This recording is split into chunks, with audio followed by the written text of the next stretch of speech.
three bills, so we're going to take you first up, the three bills. And we're going to start with Senate Bill 408.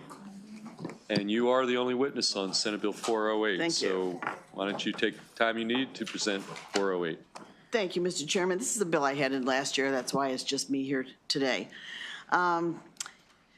Chairman and members of the committee, team sports have so many benefits for children and gives them the opportunity to learn new skills, develop self-confidence, build character, and so much more. Unfortunately, because of the cost of participation, many children are unable to join a team. In 2017, the legislature passed a Lacrosse Opportunities Program, which was a grant program designed to increase participation in lacrosse. Again, this year, we are bringing to you Senate Bill 408, which will create a soccer opportunities program. And the people involved in this, Mr. Chairman, are the Soccerplex in Germantown that I'm sure you're well aware of. This legislation will provide funding to programs across the state in which 50% of their participants are either minority or eligible for free lunch under the National School Lunch Program. All of our state's children should have access to sports and be able to gain the benefits of playing a team sport. This legislation will help remove some of the financial barriers to participation in soccer, and I ask for a favorable report. Okay, questions for Senator King on Senate Bill 408? Okay, seeing none, that concludes the bill hearing on 408. We're going to next move Senate Bill 451 and, oh, I'm sorry. Yeah, we're good. Okay, Senate Bill 451. Senator King, why don't you present the bill? We do have several witnesses who had originally, signed up to be here in person, but we have a lot of virtual witnesses. But you present the bill, and then we'll okay, kind of pivot to the virtual witnesses. So Senate Bill 451. 451. Mr. Chairman and members of the committee, Maryland currently offers 3 different ways for adult learners to earn a high school diploma outside of traditional K-12 school. And one of those ways is the GED test, which consists of 4 different modules. GED test takers are currently allowed to complete 3 of the GED modules in English or Spanish, but must take the reasoning through language arts RLA module in English. Maryland is the only state that in our nation still mandates passage of this English-only portion of the GED. Senate Bill 451 will allow adults without a high school diploma to take all components of the high school diploma by exam in either English or Spanish. The bill further requires the Department of Labor to study the feasibility and cost of offering the examination in other languages and reporting back to this committee on or before December 1st, 2026. Mr. Chair, after the bill was dropped, a drafting error was discovered, and I have offered an amendment that you should have on your computers that conforms the Senate bill to the House cross-file. A high school diploma is a life-changing document that can open doors to jobs, job training opportunities, and lifetime careers. We should not continue to allow inequitable barriers to keep people from reaching their full potential in the workforce, and I ask for your favorable report with amendment. Okay, thank you, Senator King. Why don't we? You've got a panel. They're all virtual. As I said, we kind of pivoted a little bit. So let's just go through then we'll take questions. Letitia Schoenthal. Yes, sir. And you're going to be on we're going to put you on the two and a half minute clock. Okay, so each of you are going to have 2.5 minutes. You're signed up favorable. You're part of Senator King's panel. So when you're ready, tell us about Senate Bill 451. Okay, thank you very much. Good afternoon, and thank you for the opportunity to speak with you today. My name is Leticia Schoenthal, and I'm the Parent Community Coordinator in the Career Readiness Education Academy for Montgomery County Public Schools. I would like to speak about a matter that is close to my heart. I have been working in CREA since 2017, and each year I see students passing 3 sections of the GED, but not passing the reasoning through language arts section. The RLA section is a reading comprehension test and should not be based on how much English you know. My students want to learn English and will continue learning while living in the United States. English proficiency takes time. In fact, Research shows that it takes 7 years to learn a language. My students' home language is an asset and should be used as one when it comes to their education. I'm advocating for this test to be taken not only in English, but in Spanish as well. By doing so, students have more opportunities in their life. They can have the option to attend college, technical schools, or higher paying positions in their jobs. These opportunities are not available to them without first earning their GED. My students have big dreams. They want to be business owners, go to college, advance in a trade, own a house, and provide a better life for their families. These dreams cannot happen without passing all 4 sections of the GED. Please help my students and others make their dreams a reality by taking away this roadblock in their path to success. Thank you very much. Okay, thank you. Let's go, I see Julie Yang from our Montgomery County Board of Education. Julie, why don't you go next here? Again, we're going to put you on the 2.5-minute clock, okay? Thank you so much, Chair Feldman, and members of the Ways and Means Committee. My name is Julie Yang. I'm the president of Montgomery County Board of Education, and I'm here in support of Senate Bill 451. This past fall, the board received an update on our Career Readiness Education Academy Program, or CREA for short. CREA is a program that supports emerging multilingual learners who are at least 18 years old and are likely to meet all the necessary graduation requirements before turning 21. This fall, the board learned that students must take the Reasoning Through Language Arts section of the GED exam in English. We also learned that Maryland is the only state with this requirement. My fellow board members and I were immediately struck by the inequity of this requirement. Our initial reaction was solidified when we heard the data. Only 3 CREA students passed all 4 sections of the GED exam last school year. And this disparity is significant. So among our CREA students, 32 students achieved a passing score on math. 45 passed the science portion of the exam. 52 achieved a passing score in social study, and only 7 passed Reasoning Through Language Arts. And out of these 7 students, out of our students, 66 attempts were made and 7 passed. And this is a success rate of a little more than 10%.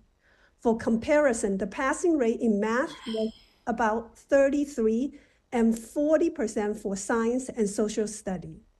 So the requirement that non-native English speakers take the Reasoning Through Language Arts portion of the GED, it's an artificial and significant barrier to passing the exam.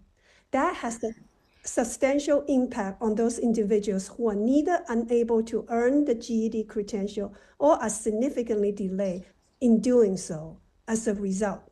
So not having the equivalent of a high school diploma limits job opportunities for individuals who are otherwise qualified or able to perform the required duties of the job and negatively impacts an individual's earning potential. So I urge a favorable report for SB 451. Thank you so much. Okay, thank you. Let's next go to Lindsay Wahlberg. Ms. Wahlberg, why don't you go next, okay? Thank you. Good afternoon. My name is Lindsay Wahlberg, and I'm the instructional specialist for the CREA program in Montgomery County Public Schools, and I'm here to express my strong support for Senate Bill 451. Each year, hundreds of newly arrived students enroll in MCPS, many of whom are over 16 and face the daunting challenge of learning a new language while navigating an unfamiliar public school system. To earn a Maryland high school diploma, these emerging multilingual learners must meet the same outcomes as native English speakers, despite the language barrier and, in some cases, the delayed entrance into schools. To support these students, some local districts have implemented alternate pathways to graduation. In MCPS, this is CREA. CREA offers career and technical education courses, English language development, and GED preparation classes. We have numerous students currently enrolled in CREA who've taken the Reasoning Through Language Arts RLA component of the GED exam in English 5 to 6 times and still have not passed. I'd like to talk for a minute about Francisco, a student enrolled in our CREA program. He works full-time during the day and attends evening classes. He enrolled in 2023 and within just 3 weeks passed the social studies, science, and math exams, all of which he took in Spanish. He's taken the RLAs 6 times, but still hasn't passed. There are currently 18 CREA students just like Francisco. They've passed the 3 other sections, but have not yet been successful with the RLA exam in English. A high school diploma is a gateway to increasing earning potential, expanded job prospects, and access to post-secondary education. Individuals without a high school diploma face higher unemployment rates and earn significantly less than those who've completed their education. We must ensure that emergent multilingual learners can also earn a livable wage and participate meaningfully in our community. This bill takes a crucial step in this direction. I urge you to support Senate Bill 451. Together, we can create a more equitable system that provides our language learners with a viable pathway to success. Thank you. Okay, thank you. Let's next go to next part of Senator King's panel, Tanya Perez. Tanya, you've got two and a half thank minutes. You. Thank you. Thanks for allowing us to participate virtually. I am Tanya Perez Fuentes, a native of Maryland, a mother of 5, and a very proud educator at the MCPS program, Career Readiness Education Academy, CREA, the only public school GED program in the state. I am here today in favor of Senate Bill 451. Since 2019, I have had the pleasure of working and supporting a large number of CREA students who came to the state of Maryland in hopes of working and providing for their families, students who have faced adversities, trauma, and loss. They come to CREA knowing that education will open doors for them. They come to CREA in an effort to find success and live their American dream. That American dream begins when they obtain their GED. Many age out, only missing the Reasoning Through Language Arts exam of their GED. 2 years ago, Lindsay Wahlberg asked me to research GED guidelines for other states. This is when we discovered the following and began advocating for change. When you Google GED RLA exam, the GED official page reads, Reasoning Through Language Arts, reading comprehension, and writing are all about communication. The RLA test assesses your ability to understand what you read and how to write clearly. What it does not say is in English. But when you Google GED RLA in Spanish in Maryland, what does it say? Maryland is the only state that requires the RLA section of the GED to be taken in English. The only state, not Vermont, not West Virginia, not North Dakota, the 3 states with the least amount of Spanish speakers in the country. But Maryland, whose second largest minority group are Latinos, Spanish speakers. I'm asking today for this bill to pass. It will be life-changing for those students who dream of going to college, for those students who do the blue-collar jobs, and not having their GED because of that one section is preventing them from a job promotion or a training for a higher level career certification. The current requirement to take the Reasoning Through Language Arts section of the GED in English is an unnecessary barrier for individuals who otherwise would be able to pass the GED exam. We must recognize that language development can and will continue to occur once these individuals enter the workforce. Thank you. Okay, thank you. We're going to go to the final witness on Senator King's formal panel. We've got Stephanie Schoenthal. Stephanie, 2.5 minutes, and again, you're part of the panel for Senator King. Good afternoon. My name is Stephanie Schoenthal, and I am the only full-time English language development teacher at the CREA evening program. I have taught both mathematics and reasoning through language arts at CREA. My students are the hardest working students I've had the pleasure of teaching. These students have significant interrupted education, which creates large gaps in their learning. My job is to bridge that gap so they can further their education. Year after year, we have a record number of students passing 3 sections of the GED. The Reasoning Through Language Arts test has proven to be the most challenging. In my opinion, students not passing the RLA test is not based on a lack of skill, but solely due to a language barrier. The academic language and rhetoric they must possess to pass that section simply requires more time. I want to tell you about Melzar, our CREA program alumni. Melzar, originally from Honduras, attended school in his home country until 6th grade to help support his family. As a newcomer, unaccompanied youth who was already 18 at the time he arrived, he enrolled directly into CREA. He took evening classes as he worked full-time in landscaping during the day. While in CREA, he excelled in his HVAC course and passed 3 of the 4 GED sections. He exited our program in June 2023 due to age. Despite not passing the GED while enrolled, he persevered through years of self-study. After leaving CREA and finally passed the RLA exam after 8 attempts. Now he has a high school diploma and he is applying to a technical school, continuing his education in the field of HVAC, which was previously unavailable to him as a non-graduate. His goal is to eventually own a small business. I ask you to please support Senate Bill 451. It will change the lives of so many individuals. Thank you. Okay, thank you. We have some additional witnesses, but before we do that, let's take questions for Senator King or her panel of witnesses. We're going to start with Senator Gallion. Thank you, Mr. Chair. Hello, Senator. Thanks. I apologize. I got in a couple minutes after this hearing started, so I may have missed this at the beginning. But just looking at the fiscal summary, it says that the GED testing service is offered in English or Spanish. So, the people that are missing out that we're hearing about with one section, is that a third language, like other than English or Spanish? That was something you missed out on the first part of the Okay. testimony. There are 4 sections. You can take 3 sections in Spanish, but the one last section you have to take in English. And that's what we're trying to get changed so that this student may not be fluid in English, but can pass that exam and still get a job. That's the main goal of this. Okay, thank you. Okay, Senator Watts. Thank you, Senator King. So that answered one part of the question. How many total languages are we talking about with this bill? 2, English and Spanish. Only, just to get it started. That's where the biggest part of the problem is. Once that's done, and we're going to look at, and I said on here, they're going to come back and report to the committee about it by December, how much it would cost to do the other languages too. What are the other languages? How many are we talking about? I don't know how many it would be, actually. There are so many. Yeah, and I'm questioning, why would we do that? I mean, this is America. Our language is English. And when I'm looking at these other countries, Asia only gives their equivalent test in their native language. English is typically not available.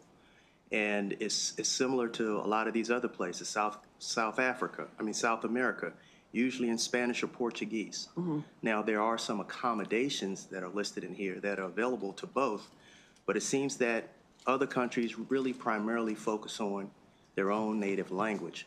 And I'm just wondering why we would expend the funds and resources to try to accommodate everyone when what it's all about is making sure that if folks are coming here to be educated, that they know our language. And the fiscal note says they cannot determine at this time the fiscal note, but it's likely to be significant if we include all the other languages. So I just wanted you to speak to that, please. Correct. Well, that's why I said we're going to do a study about the other languages, and we have so many students. The majority of our students of other languages speak Spanish. I agree, yes. And to me, if that is the one thing that is keeping a person from being able to get a job, passing that GED with taking it in Spanish would be life-saving for them, being allowed to get a job. So I think it's got it. No, I worth it for them. totally agree with you with the, I think you call it the RLA component. Mm-hmm. Yeah, I agree with you on that, making sure that that's available to, Spanish speakers. I was just challenging the notion that we're going to provide this in any language. Yeah, that's not really in this bill. Gotcha. It'll still be looked at extensively. Thanks for the clarification. Appreciate it. Okay, Senator Washington. Thank you, Mr. Chair. I'd like to better understand, you're saying that Maryland, out of the 50 states, 51 in territory, that we're the only ones? So 49 states of America, United States of America, don't have this? Could you talk about that? Because It's my understanding that I don't know how many other states do this. Most of them allow all four Oh, so sections to be done in Spanish along with. So could I get an actual number, not the hyperbole one, what's the actual number? If somebody seems to have their hands up, so whoever, Lindsay, I guess, I'm sorry, you're the chair. No, it's okay. I mean, is anybody, I'm looking at my Board of Ed member, Julie Yang. Do you have actually, a specific state number that you could help us with? Yes, Chairman Feldman. It is confirmed by our staff that Maryland is the only state out of all the states that require English to pass this section of the GED exam. Well, then that seems very un-American then, if we're the only American state that doesn't do it. So. And that's not like Maryland at all. No, not at all. Okay, Okay, we're well, getting thank into you. debate discussion here. I'm just expressing I'm just teasing you, okay. I'll go one question, Senator King. You've got an effective date, October 1. Would you be amenable if we were to decline to move the bill to move up that effective date? Is that something you'd be? Absolutely. Okay, additional questions for Senator King or her panel of virtual witnesses? Okay, seeing none, thank you, Senator King. We do have some additional witnesses we're going to bring in now. We've got, let's start with Shannon Wilkes de Benitez. Okay, Shannon, okay, Shannon, I see you there. And then our final witness after that will be, well, Charlamar Douglas. And is there anybody else in the queue? No. Okay. Okay, so Shannon, why don't you start? You're on the 2.5-minute clock, and again, you signed up straight favorable on the bill. Thank you. Good afternoon, Chair Feldman and members of the committee. My name is Shannon Wilk de Benitez, and as CASA's Director of Education, I am here today in strong support of Senate Bill 451. CASA provides multiple education services to youth and adult immigrants, including college and career readiness, ESOL, and vocational training. SB 451 is as much a language access bill as it is an equal opportunities for a professional advancement bill and would align Maryland with all other states where the GED test is already offered in both Spanish and English. The absence of robust language access currently limits opportunities for adult immigrants to fully realize their professional potential. Many young adults join our communities in their later high school years with English fluency creating a significant barrier to timely high school graduation, post-secondary enrollment, and meaningful employment. Many immigrants, particularly low-income residents, are not able to develop linguistic, academic, and professional skills in a linear manner as most students do. Familial and economic constraints require that they instead develop multiple skills simultaneously in order to meet their full professional potential in a timely manner. Offering the GED test exclusively in English means that many must first achieve English fluency and then pursue academic and finally professional goals.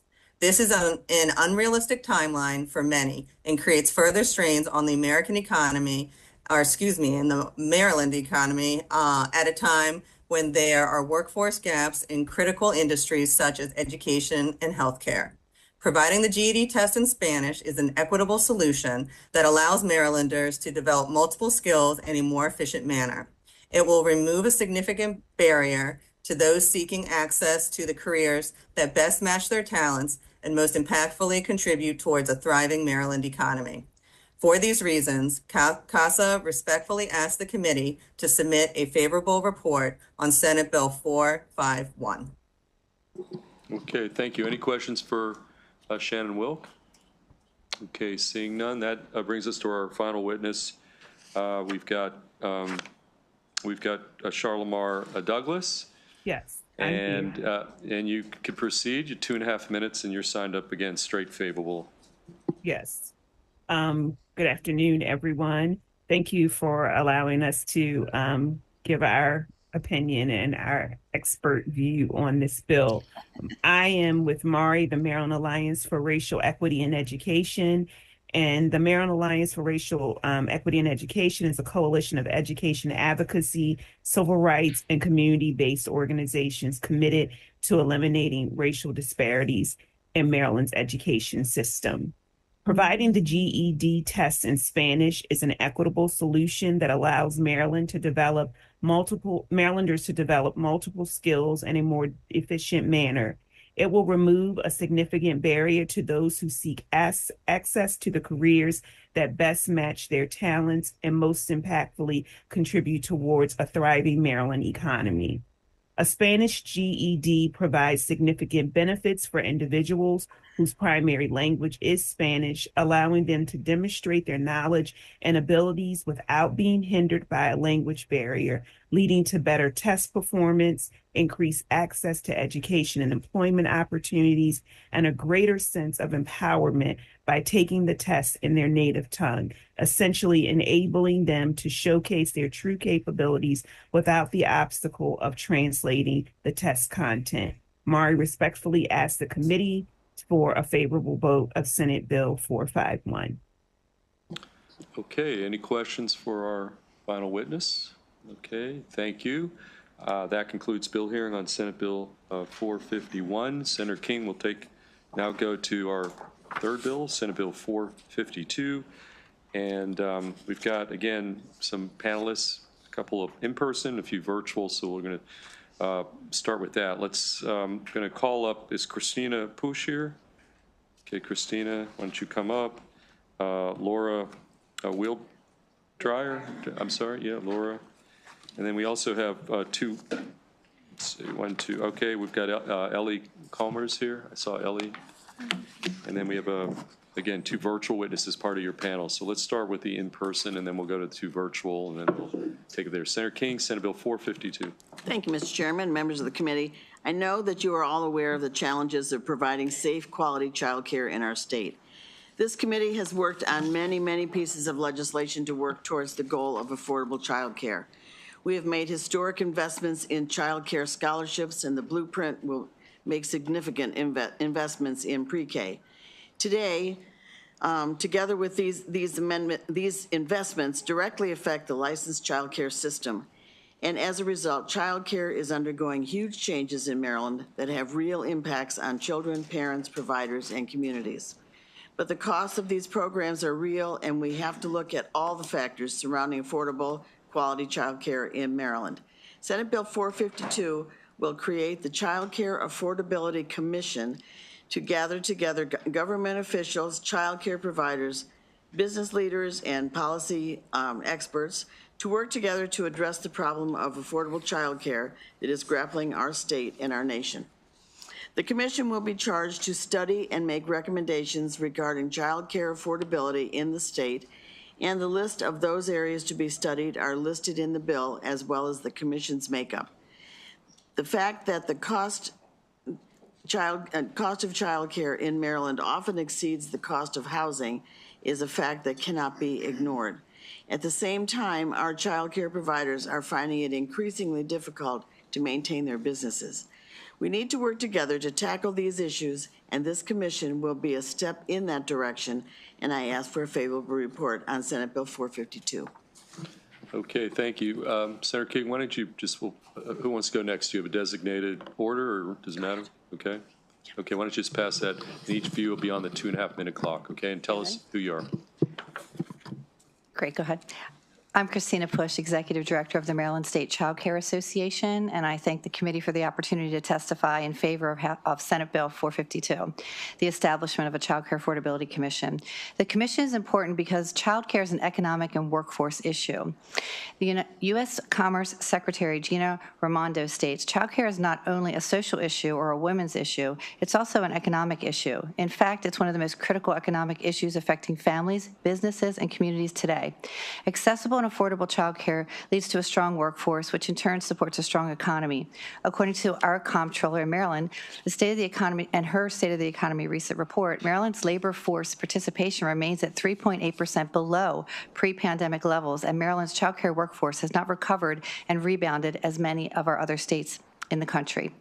Senate Bill 452 is also addressing viability of small businesses and equity as women dominate the child care workforce. Child care is primarily small businesses, often women and minority owners and operators. Child care is a public good, and child care should be viewed as infrastructure. Affordability and accessibility to child care ensures a functioning and thriving economy and labor market in the future. Child care in Maryland is declining, and it is time to act with thoughtful intention and innovative solutions. However, there is no one-size-fits-all solution. MSCCA believes Senate Bill 452 creates an opportunity for a stronger child care infrastructure. The Comptroller of Maryland urges in her report that state leaders must do all we can to ensure that parents, especially those with young children, have affordable and accessible child care options and opportunity to fully participate in the labor force. The time to act is now. The establishment of a Child Care Affordability Commission should be a priority for the state policymakers due to the historic investments of this administration and recommendations of our comptroller. We owe it to our working families, our businesses, and our economy to address affordability for child care. MSCCA urges a favorable report. Thank you. Okay, thank you. Let's go down the Okay. Good afternoon, Chair Feldman, Vice Chair Kagan. I'm Laura Wheeldryer, Executive Director of the Maryland Family Network, and I'm here in support of SB 452. This body and the Moore-Miller administration have made a commitment to childcare, an extraordinary commitment, really, by making continuous improvements to and increased investments in the Child Care Scholarship Program. We know that access to child care supports Maryland's economy, and high-quality early experiences set children up for school success and ultimately for life success.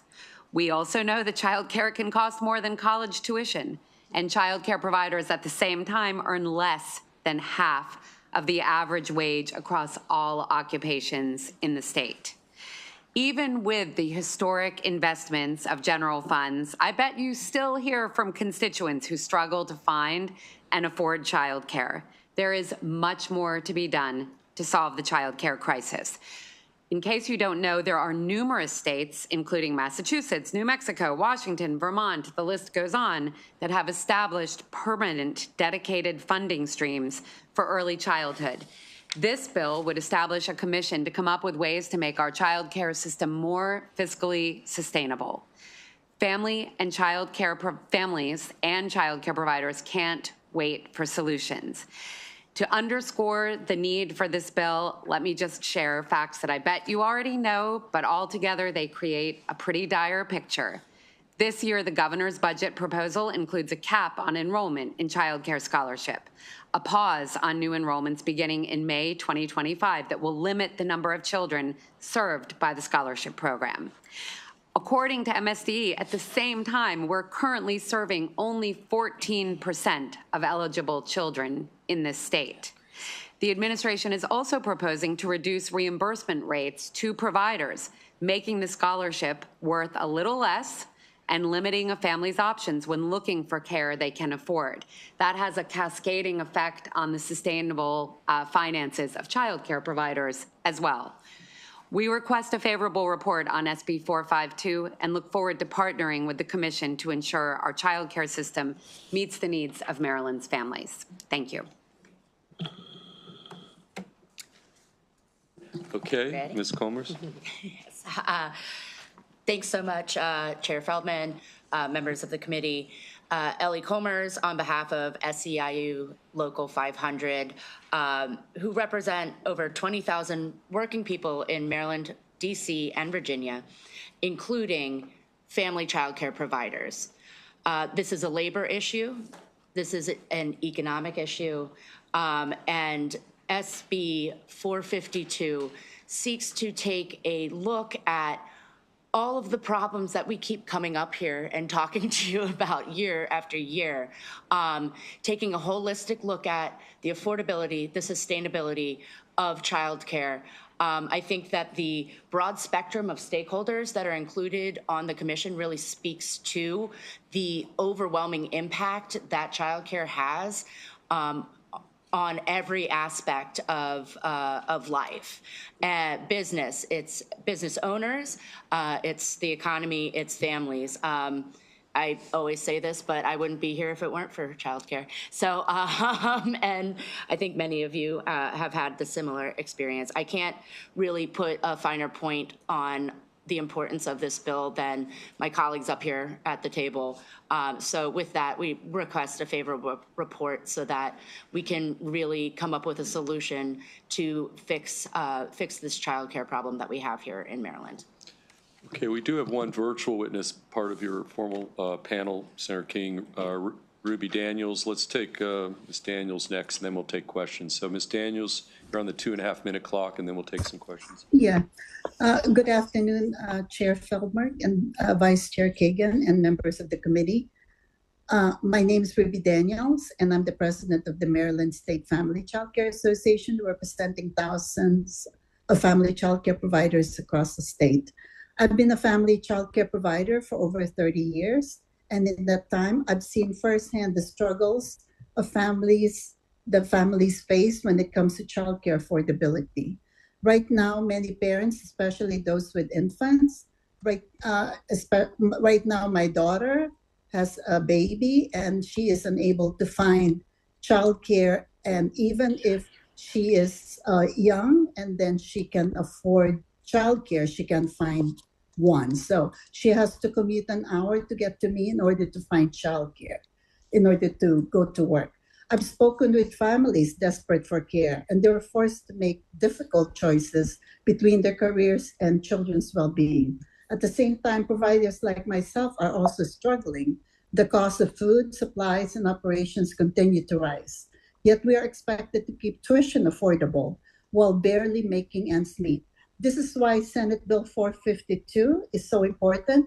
The Child Care Affordability Commission will bring together parents, providers, businesses, and policymakers to find real and sustainable solutions to this crisis.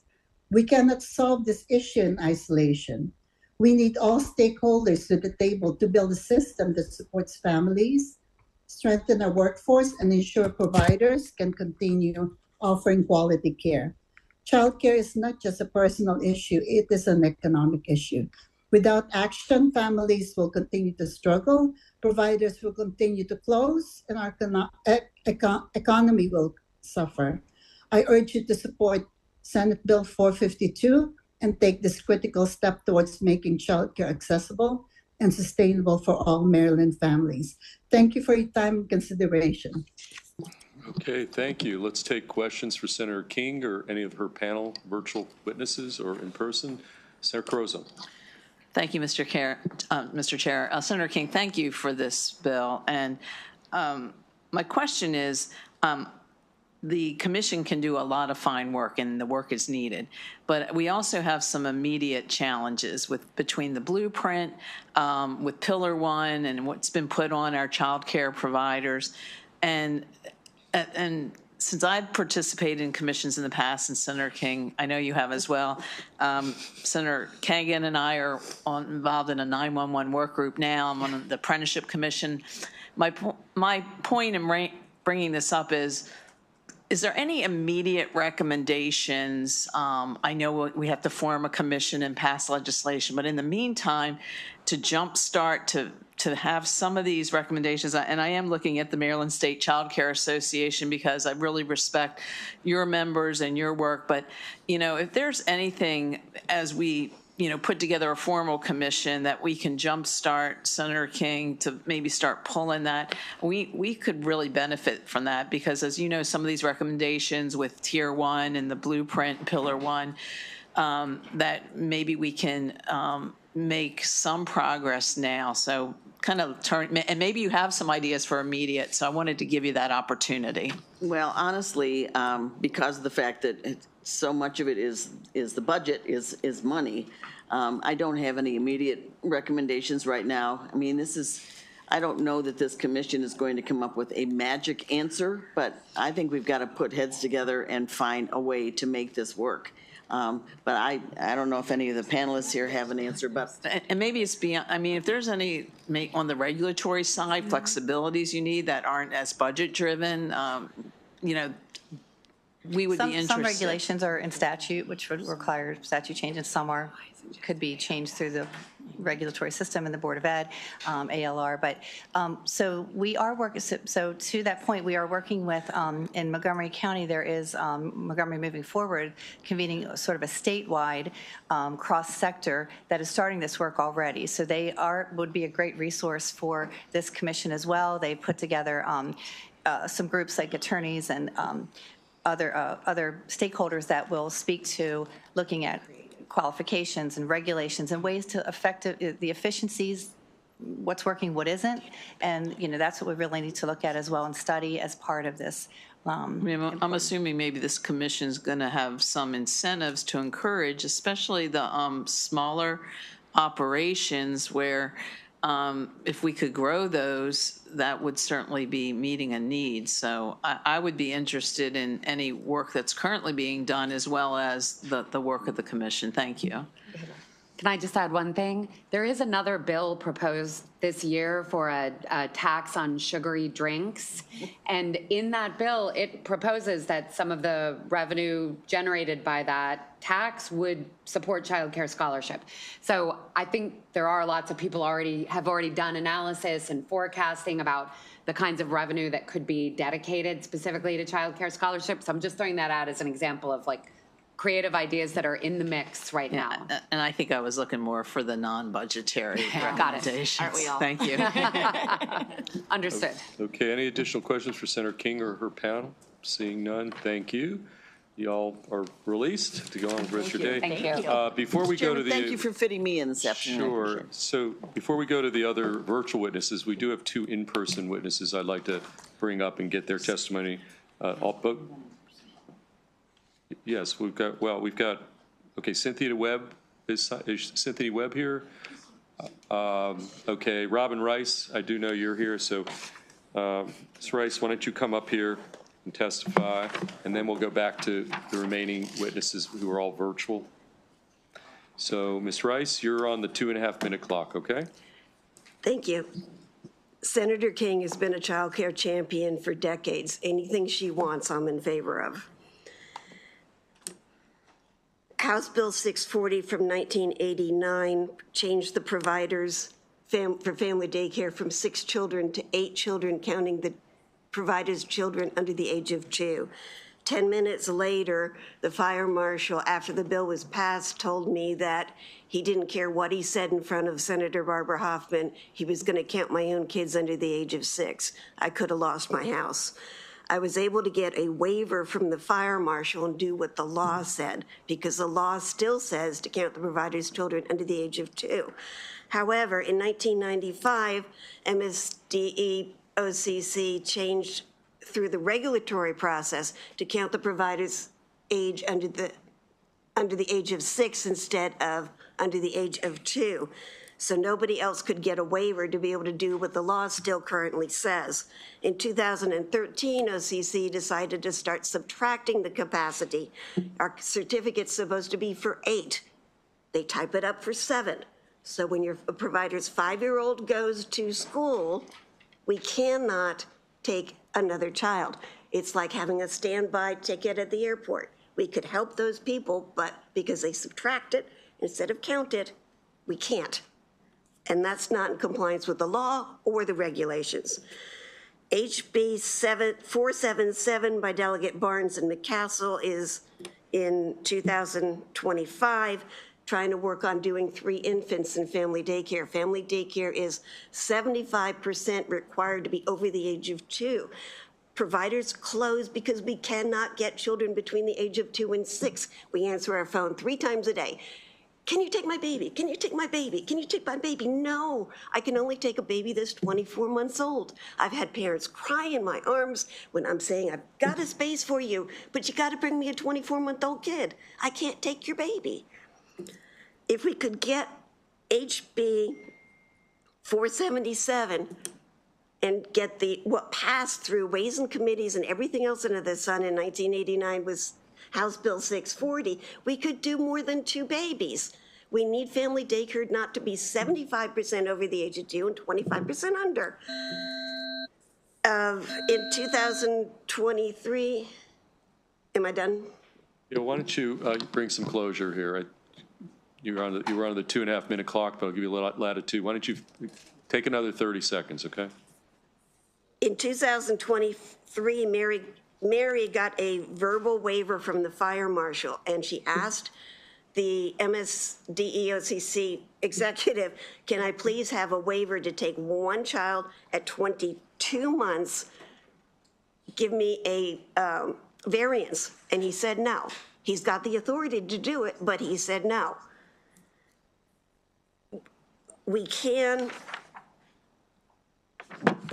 grow without any more funding and without any more legislation, because large family daycare started in 2011, Senate Bill 925.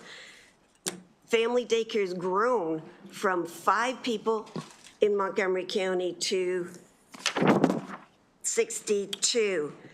Okay. We've got 154 in the state. Large family daycare is booming. We're good? Thank you. Good, thank you. Okay, let's take questions from Ms. Rice, Senator Watts, and then we'll go back to our remaining virtual witnesses. Thank you, and I apologize, Mr. Chair. I didn't have my calculator on me because it looks like the commission is going to be made up of about 24-ish members. Now, the first 11, I don't have a problem with because this is related to child care. And if you can't answer this, it's fine. I'll Sure. follow back up with Senator King.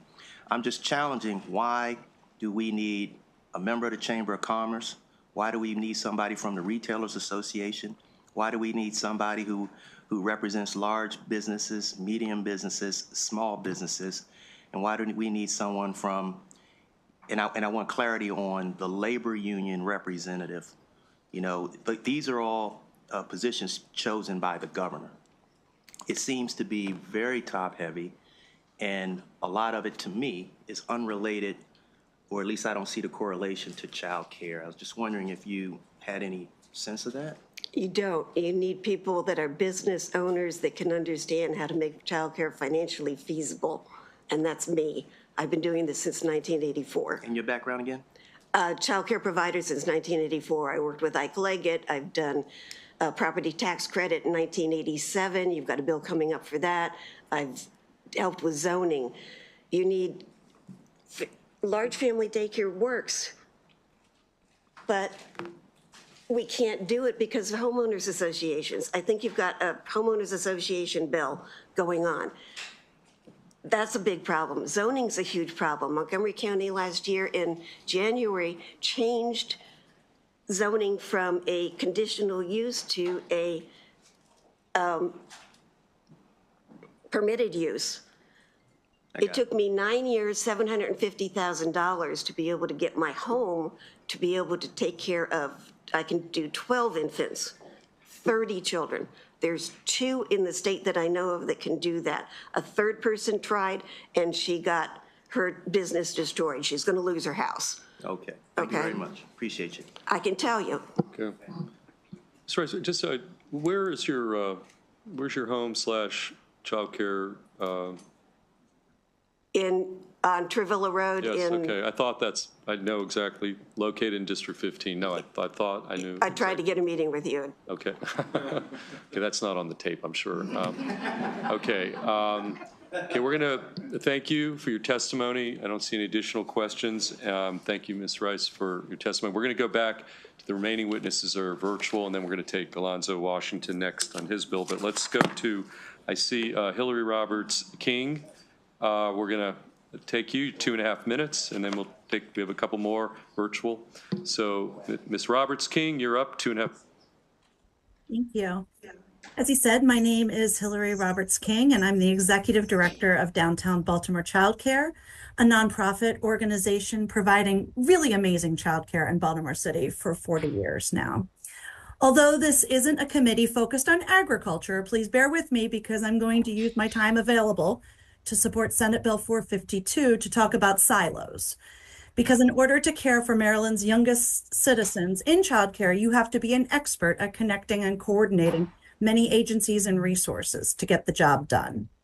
As an operator of 3 high-quality childcare centers, I can tell you it is a daunting task to not only combine all the pressures of running a business, coordinating partner employers, and also we have strict budgets as well, and at the same time, navigate multiple state agencies while simultaneously assisting your clients with resources so they can afford your services. The proposed commission has the power to use existing experts, knowledge, and collaboration to build the connections between and among these silos of business, agency, and families so that families can go to work to stimulate Maryland's economy. We can maintain the current status quo, where frequently a parent cannot find care or can't afford to go to work, and so many teachers are often underpaid for their labor and expertise. Or we can plan to work smarter with the funds to strategically seek answers based in efficiency and collaboration, like the commission proposed in this bill. If we are serious about growing Maryland's economy, then please support a childcare system that works for all of Maryland's families. We must invest in strategic solutions that can connect and enhance the already existing resources in Maryland. I support Senate Bill 452 because it allows Maryland to step out in leadership by working smarter and more efficiently. Thank you. Okay, thank you. Any questions for Hillary Roberts King? Okay, seeing none, thank you. Turns out that some of the other virtual folks have dropped out of the queue, so that concludes bill hearing on Senate Bill 452. We're going to go to Senator Alonzo Washington, Senate Bill 378, and we don't have a panel. We have a couple of witnesses who are signed up favorable, but why don't you present the bill, Senate Bill 378? Thank you, Mr. Chairman. One of the best chairmen here in Annapolis. Really appreciate the opportunity to be able to speak before you all.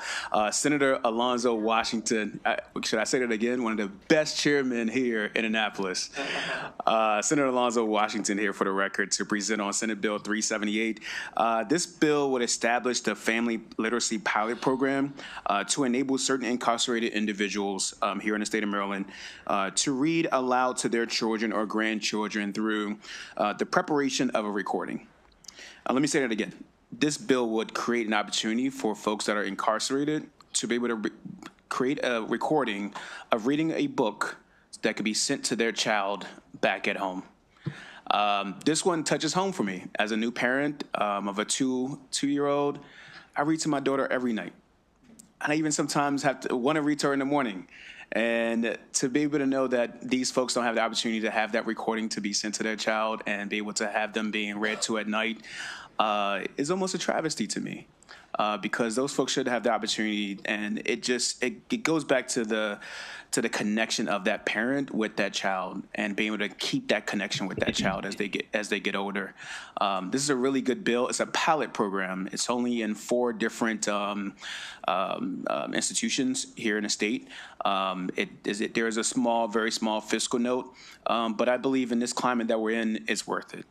It's worth it to ensure that these young people have an opportunity to hear their parents speak and grandparents to be able to speak directly to them, to read their favorite books, to keep that connection as they get older. It's really important, Mr. Chairman. The program will be delivered efficiently with prison librarians from the Maryland State Library Agency who would guide inmates in choosing a book appropriate to their child or grandchild's age and will facilitate the distribution of the book and recording to the child or grandchild. This does not cost the inmate or family any additional funds. It will be administered by that agency. It does offer it in English and Spanish and any other languages as well.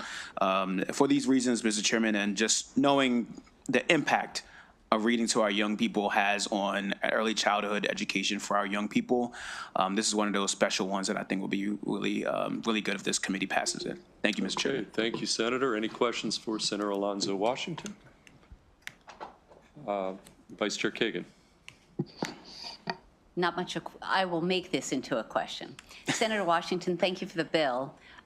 Don't you think that reading aloud and recording a book for an inmate's child or grandchild could be an enticement for someone whose literacy skills might not be so strong to improve and increase their own love of reading and connection to libraries and to books Don't you think that could happen? I think so. You're absolutely right. And I'll say that this is also done by about 20 other different states right now in the country that offer this opportunity in a full capacity way. So it's definitely, you're absolutely right, Madam Vice Chair.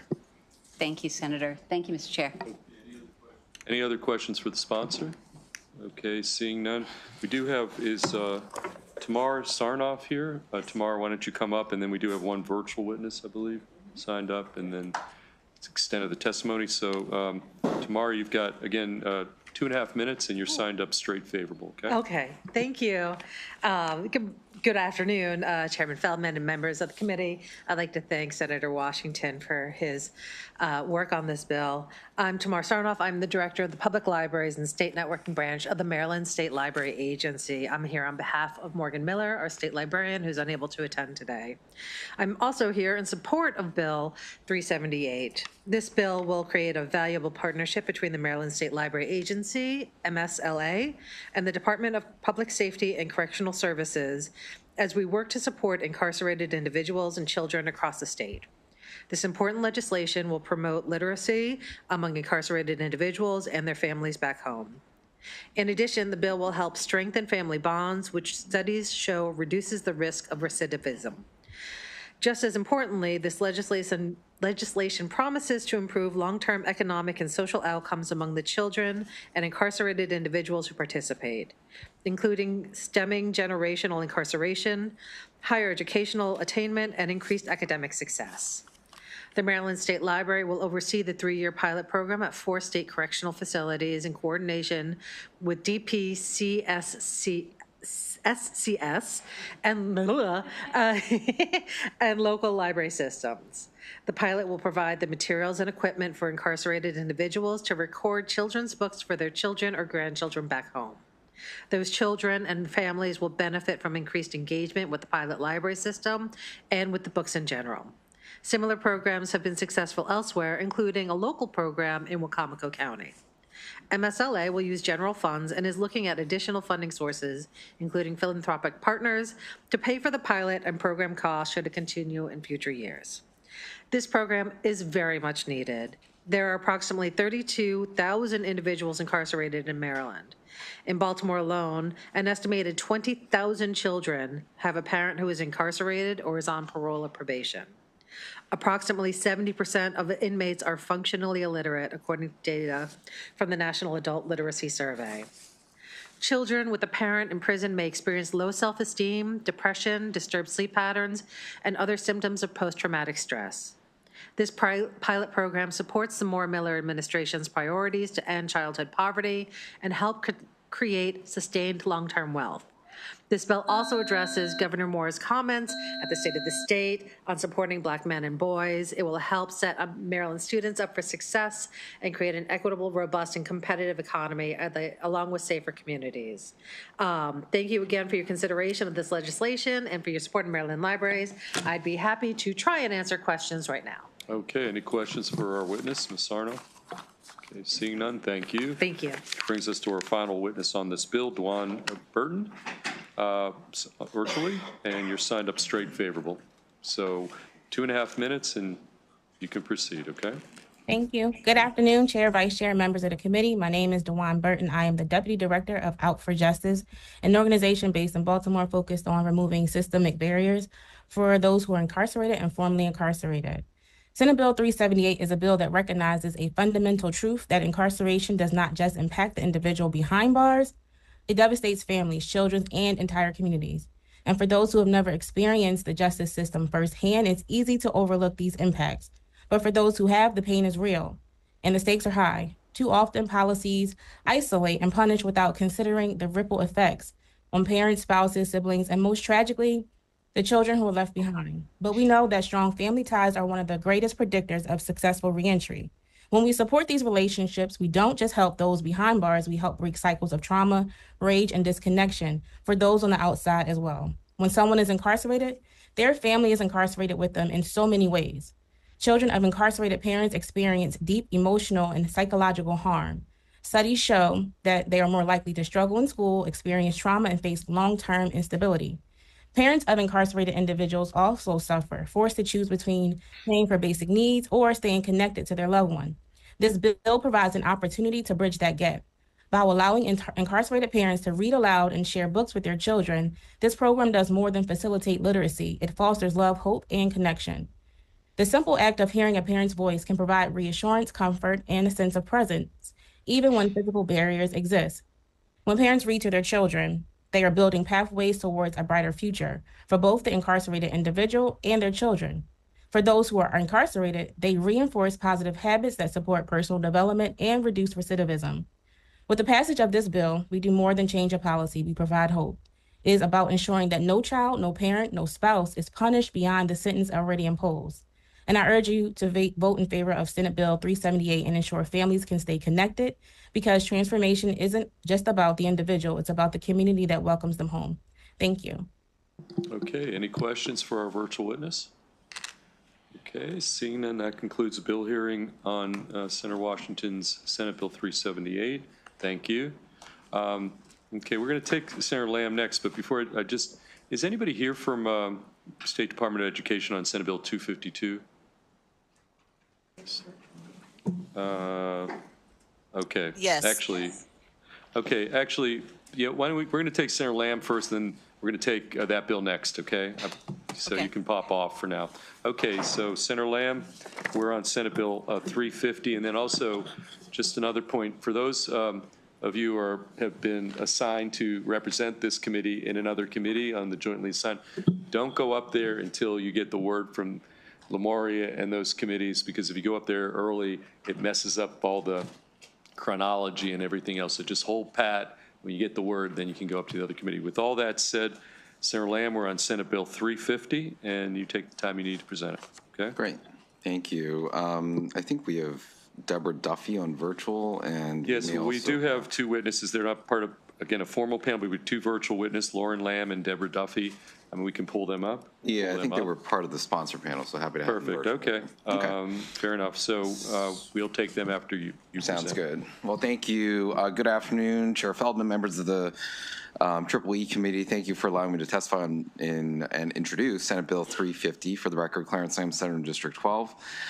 This is a very straightforward bill that could have a profound impact on Marylanders across all of our school systems, starting in our classrooms. This bill asks the Maryland State Department of Education to offer an asynchronous professional development course on student well-being and well-being pedagogy.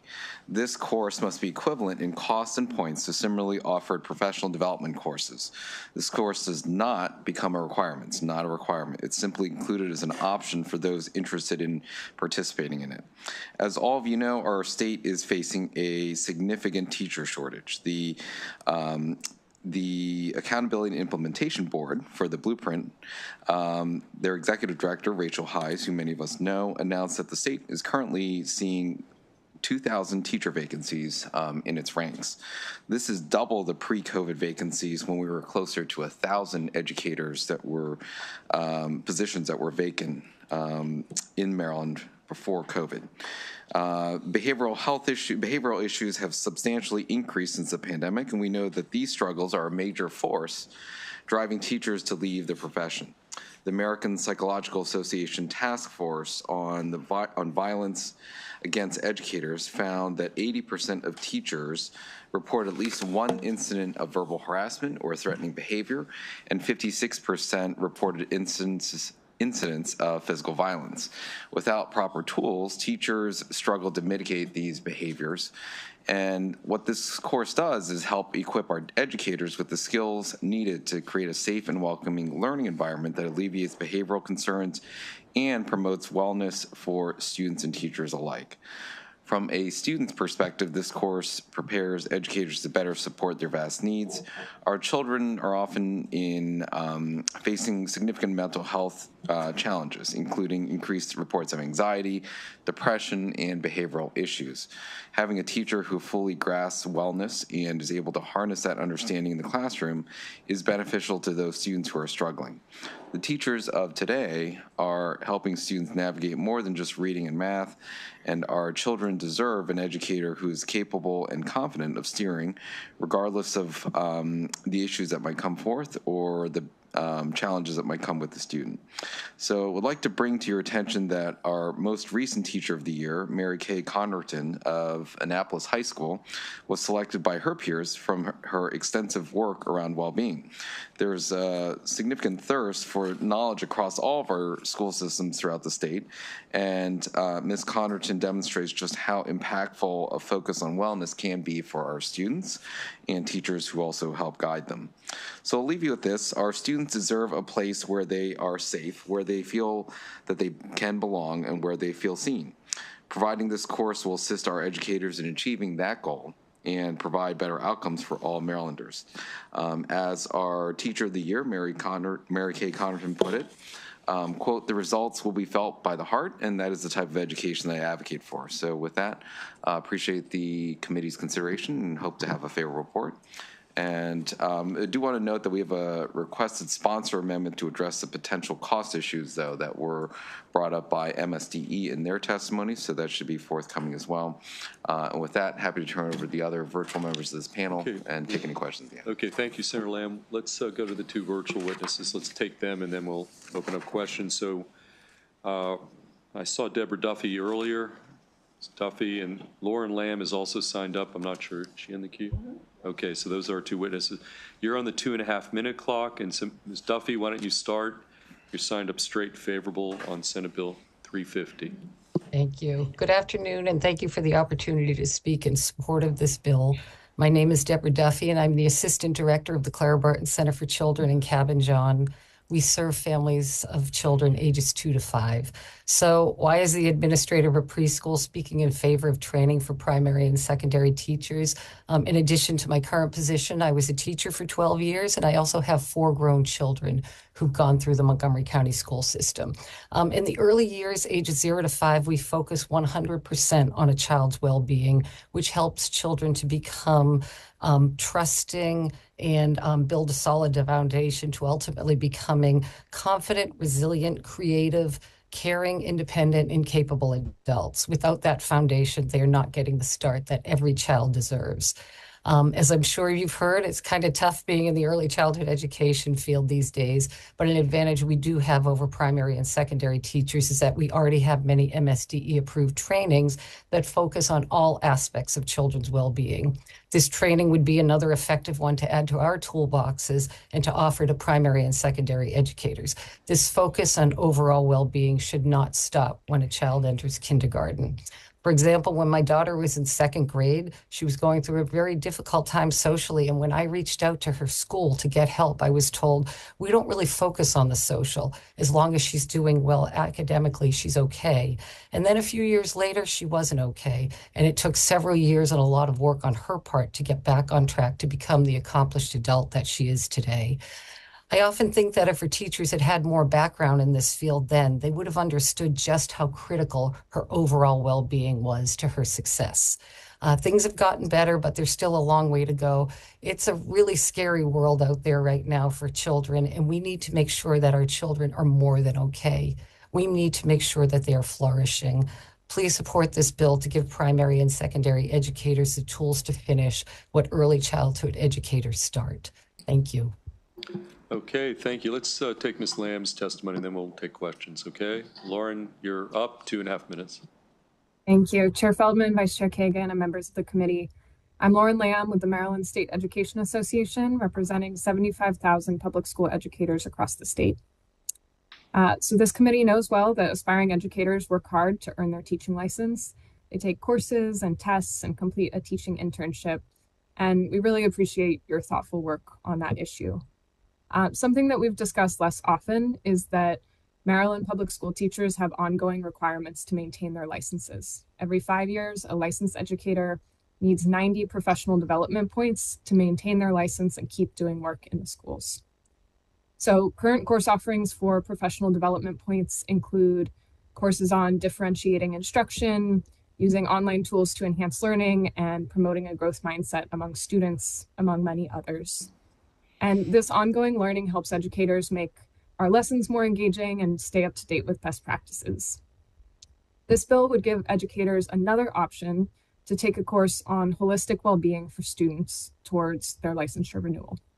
And the 8 factors of wellness identified by SAMHSA, which would be the foundation of this course, are research-backed and include things like physical well-being, preventing substance abuse, environmental connections, access to nature, a really holistic picture of what helps somebody thrive.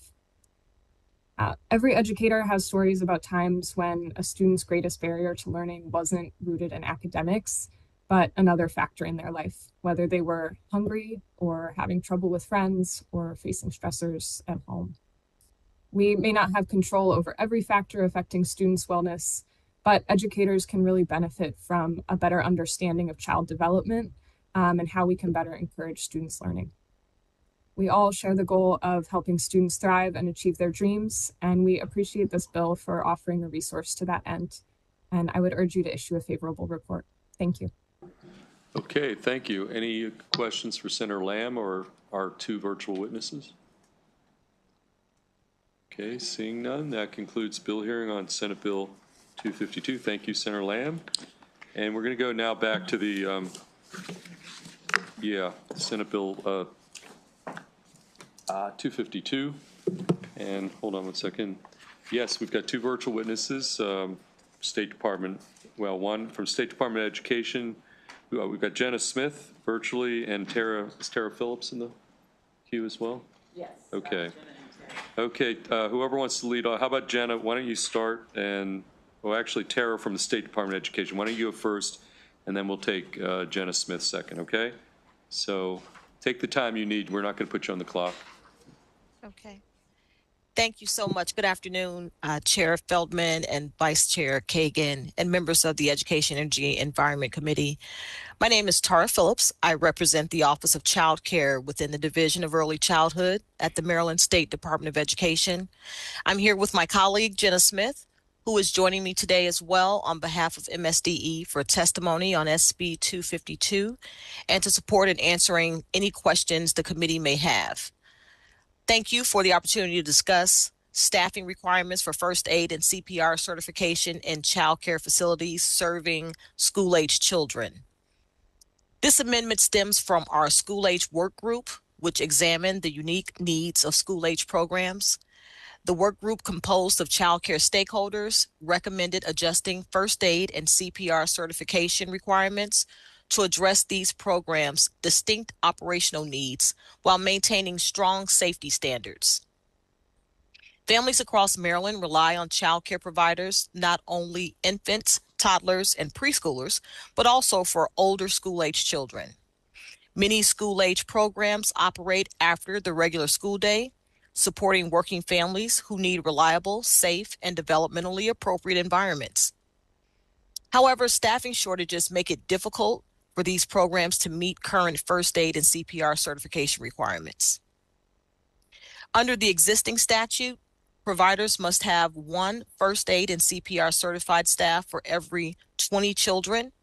While this ratio is crucial for younger children at higher risk for accidents and medical emergencies, it creates unintended challenges for programs serving school-age children who typically require a different approach to ensure safety.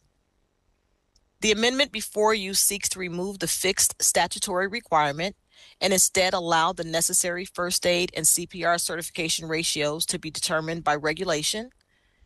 This will enable the Maryland State Department of Education to better tailor our requirements for different age groups while preserving robust safety standards. Specifically, the 1-to-20 ratio would remain for infants, toddlers, and preschoolers, and shift to 1-to-30 for school-age programs, aligning with similar requirements in other educational settings. Previously, we proposed this 1-to-30 ratio for school-age programs, but were informed that modifying the statutory 1-to-20 ratio requires legislative action. Removing the fixed ratio will help providers recruit and retain the staff they need without compromising children's health and safety. On behalf of the Office of Child Care and the families we serve, we respectfully urge you to support this amendment.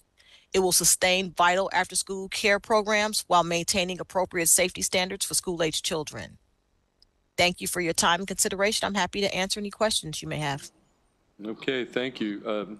Janice Smith, are you here just for questions, or are you going to independently testify? I'm here to support any questions, Chair. Okay. Okay, do we have any questions from either of our two MS, Maryland State Department of Education witnesses? Seeing none, that concludes bill hearing on Senate Bill 252. Senator Ellis is on his way. While we're waiting on Senator Ellis, does anybody want to wish a happy birthday to none other than Lamoria Stanton?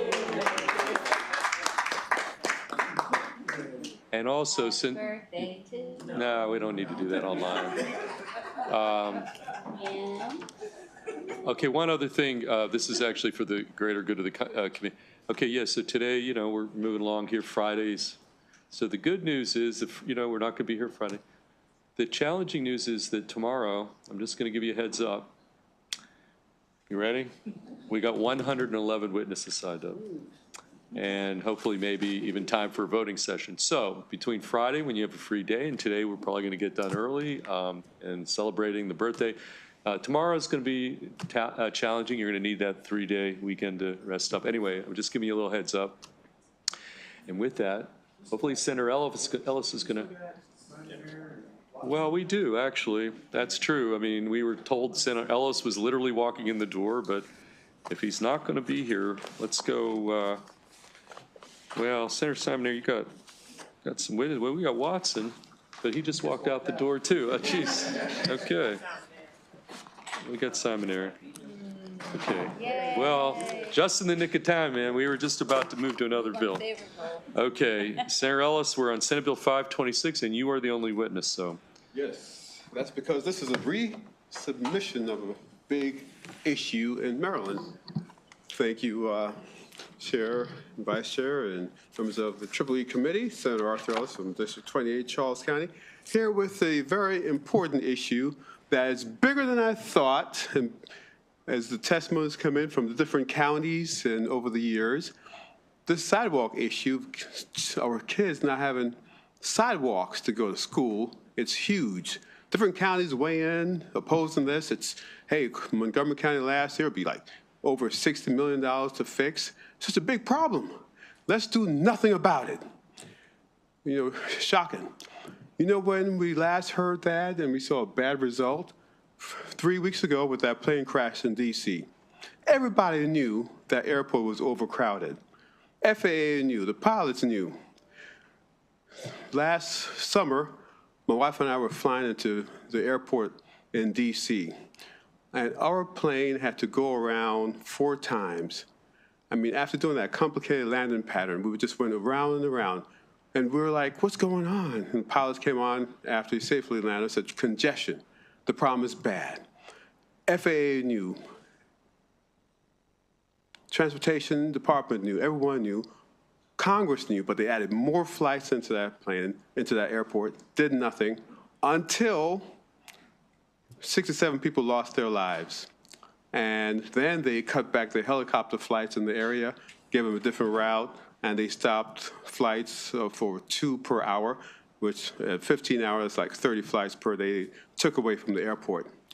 Why does it take a tragedy for government to really act? And a lot of times a big tragedy when we know these problems exist. I brought this bill, this is like several years in a row now, because I saw a problem like that in my district. At Thomas Stone High School, students walking after a snowstorm, walking in the street because there are no sidewalks. Students, they live close to the school, but they were not given sidewalk or school bus transportation. That's why we have introduced Senate Bill 526, along with Senator Louis Young, who decided to co-sponsor it. Now we have a House cross-file. It's really picking up traction because this problem is getting bigger, and every year throughout the state, unfortunately, individuals, children walking to school get run over, because of unsafe path to school. This problem is big. Unfortunately, the children and the people who live in poor communities don't have money to hire a lobbyist to come knocking on our doors and say, hey, y'all need to do this. And so it doesn't get done. You know, but I'm forever hopeful in that this year, because of the activity on this issue, I have a letter from MDOT, and I would want to read this letter, which was sent to me, email letter, from, and I'll submit this. This came in very recently, so I'll submit it to you later. It says, Dear Senator Ellis, thank you for attending the Maryland Transportation Program event last Tuesday, September 24th. During that meeting, the Maryland State Highway received your request for information regarding various sources of funding for sidewalks that connect Thomas Stone High School and Maryland Route 5. So as Deputy Chief Engineer for Planning, Engineering, and Real Estate, I'm pleased to respond on behalf of SHA.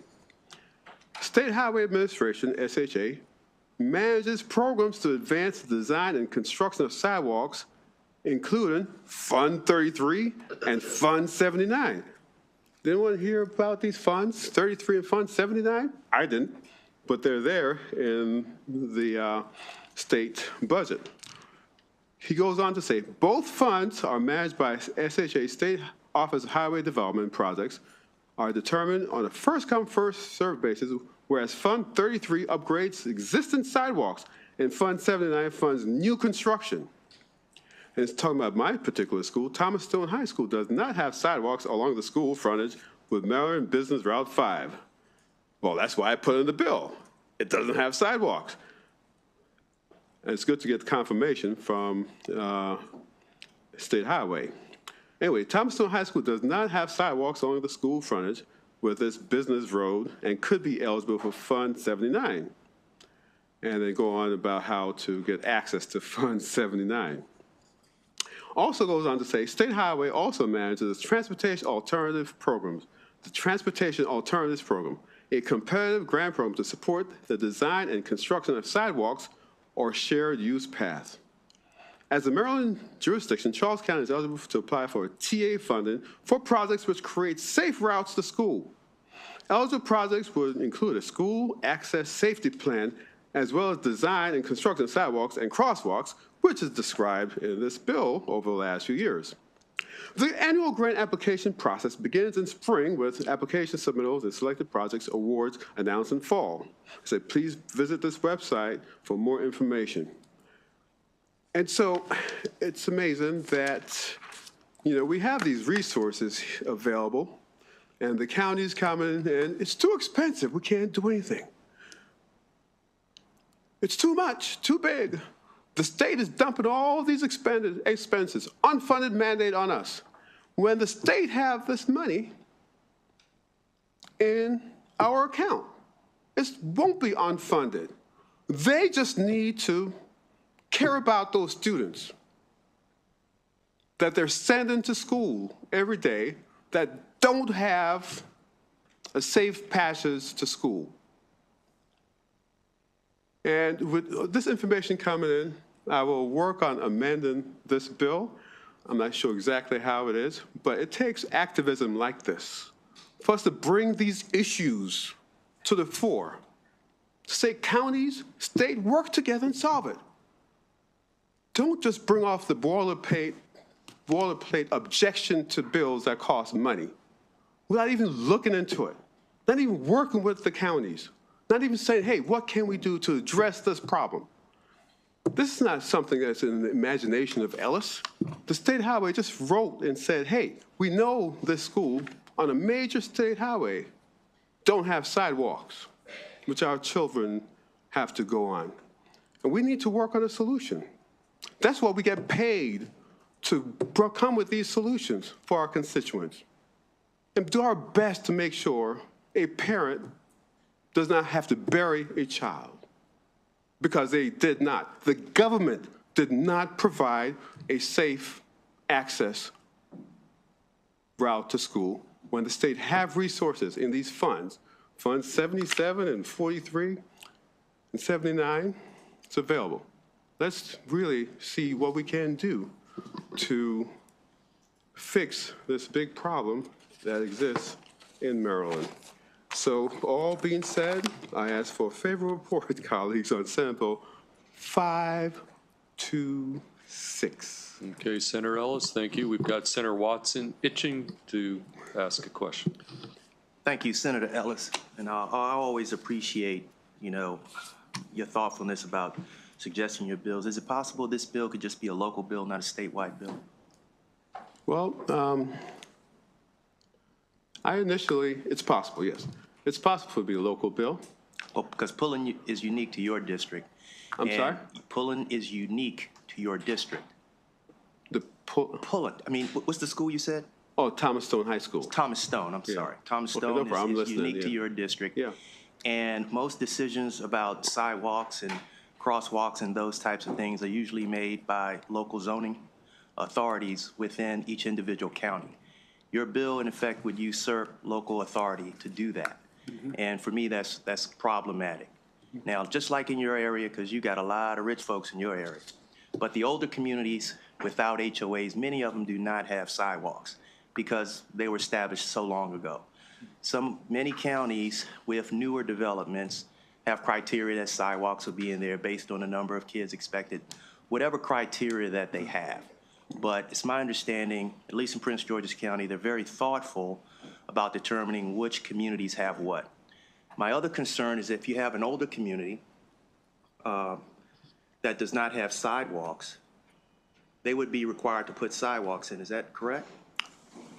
If children have to walk on those paths to go to school, let's assume they do. Yes, they would be required to put sidewalks for the children who have to go from those. Who's responsible for the ongoing costs? I'm sorry, I thought you asked me a question, sir. I'm asking it. Who's required for, who is responsible for the ongoing cost of maintenance once that sidewalk goes in if that community does not have an HOA? Is it now the state's responsibility over time? Well, this bill calls for the county, each county, to assess what safe routes are taken to school. So we're not taking that responsibility away from the counties. We're saying that assess. Give a darn about your students, your families who are walking these unsafe routes. 2 years ago, Senator, in your county, two students were run over on their way to school. This is a statewide problem. And as a state senator, I'm continually bringing this problem to the state to say we need to work with the counties. We need to work together. Because our constituents don't want us to be pointing fingers like, oh, that's a county responsibility. Oh, that's a state responsibility. Oh, that's a federal responsibility. They don't care. We're all government. They want us to work together to take care of this problem.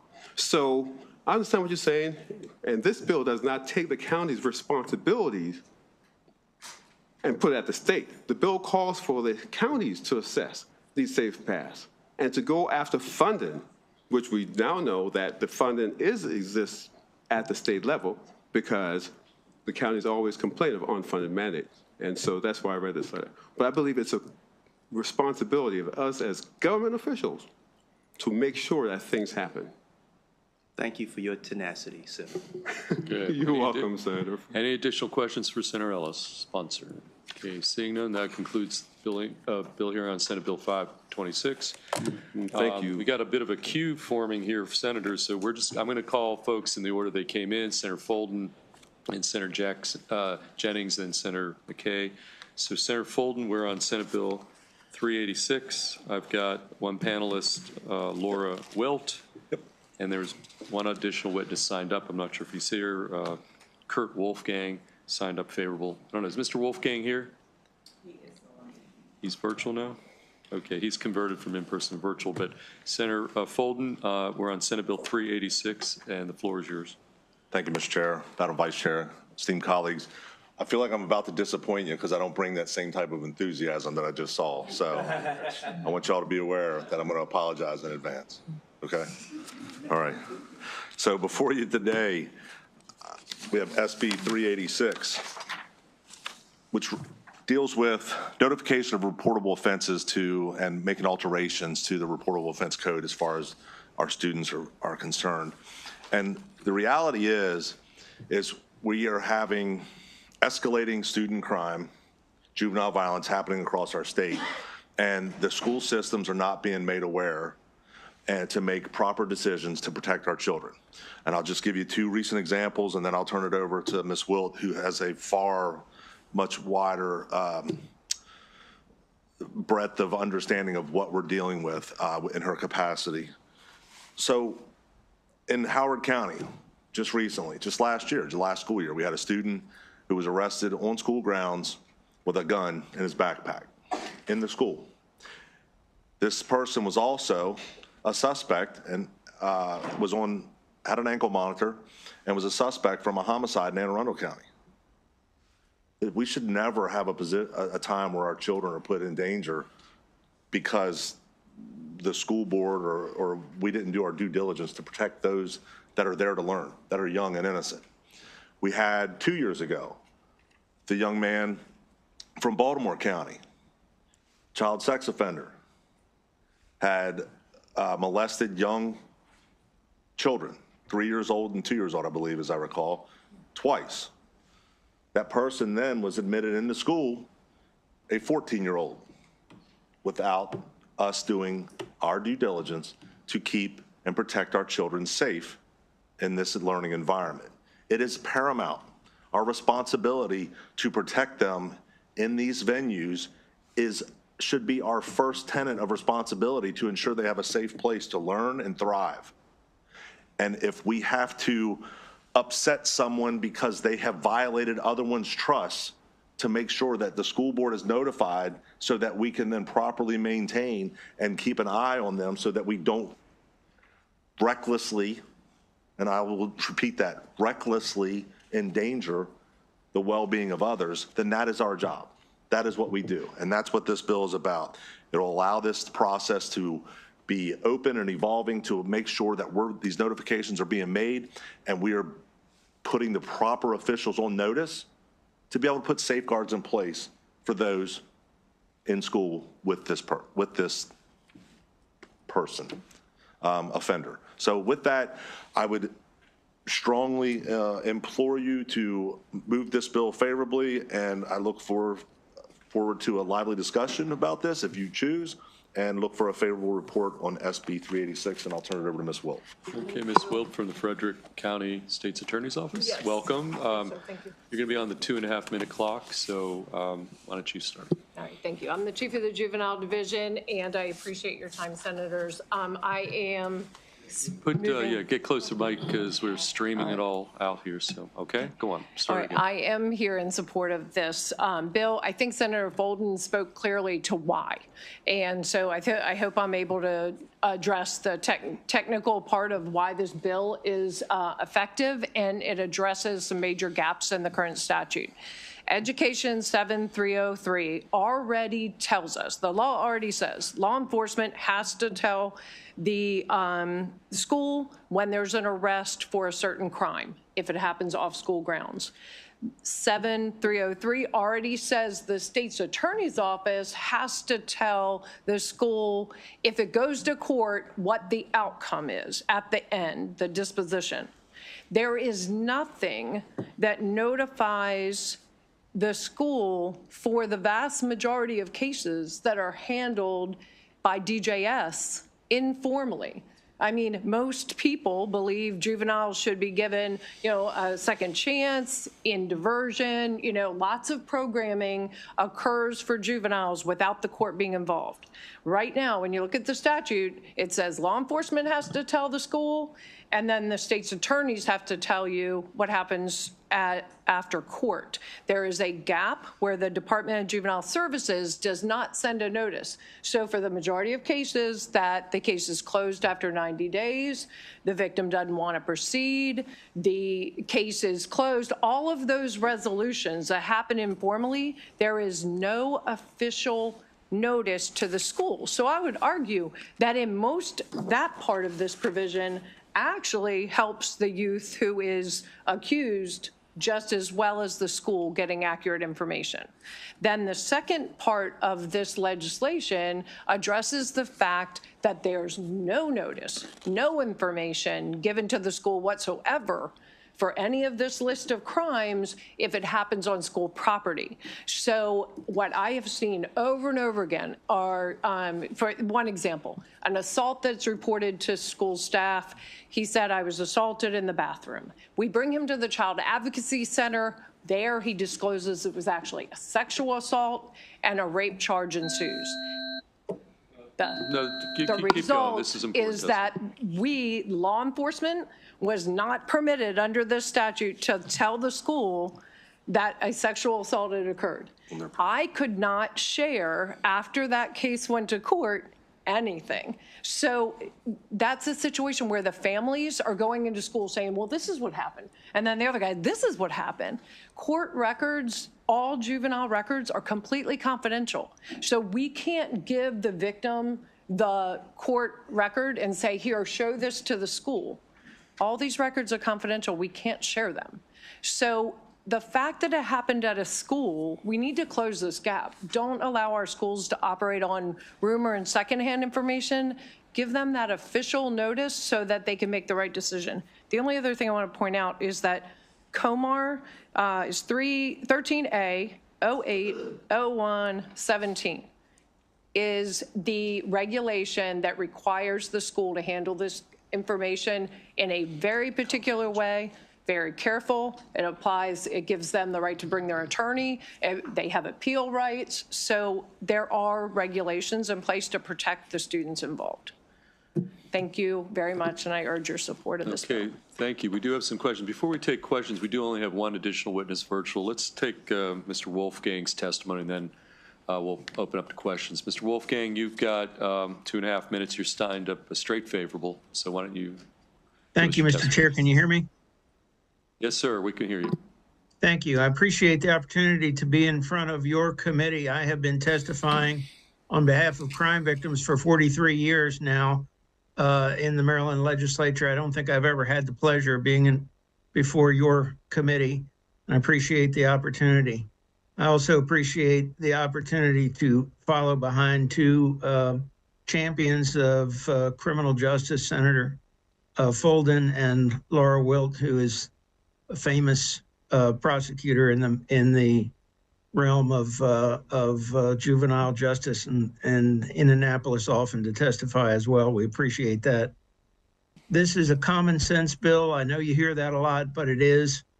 There are many, many, many problems associated with the secrecy that goes on in the juvenile system that sort of turn logic on its head and make it so that the innocent, the general public, is not safe. And this seeks to unravel one of those problems in a small way. Unfortunately, it's not going to address many of the other problems, but it is a small step in the right direction. We would very much appreciate it. I try to get people to think about and realize when they're working on legislation that 2,000 years ago there was a lawyer who said it very well, and you probably have even heard his name. His name was Cicero, and Cicero said, "Let the public safety be the highest law." It is seldom that way these days, and it's seldom that way in the juvenile justice system, and it's even less seldom that way in the schools. There are many other problems to address, but this is one that needs your attention right away. I think we're all aware of the particular case that generated consideration of this, and it was quite egregious and can result unless this bill is passed.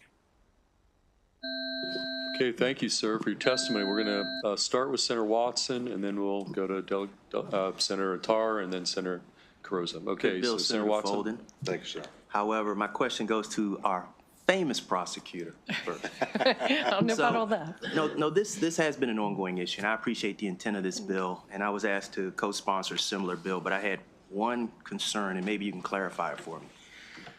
The way I read the bill, it says if a student was charged with something, before they've been really adjudicated, the school is supposed to be notified, but then it's kind of like there needs to be some type of surveillance that's now going to go in place on this student who has not yet officially been charged. And to me, that was the sensitivity of about this. So it's not rumors now, you're getting documentation that here's something that's pending. However, it hasn't been adjudicated. And so what happens to the child? Are they pulled out of that class into another class? Are they monitored excessively, until that happens? Can you break that down for me? Yeah, if I could. Yeah, I spoke to someone to make sure I understood this before I came in here, and because that all happens at the school level, the school system has a public safety meeting in our jurisdiction. They call it a 400-something meeting, and at that first notification by law enforcement, the way the law already exists, the meeting can result, so it's a may adjust the student's schedule to keep the victim and the accused separate. They may provide escorts, so they can, but don't have to, put things in place. The mandated action by the school system only comes in place after the state's attorney's office sends notice of a conviction of a certain type of offense, and then they are mandated to keep the offender and the victim separate. So I asked them, what action are you taking? And does that mean that you are removing the accused from the school?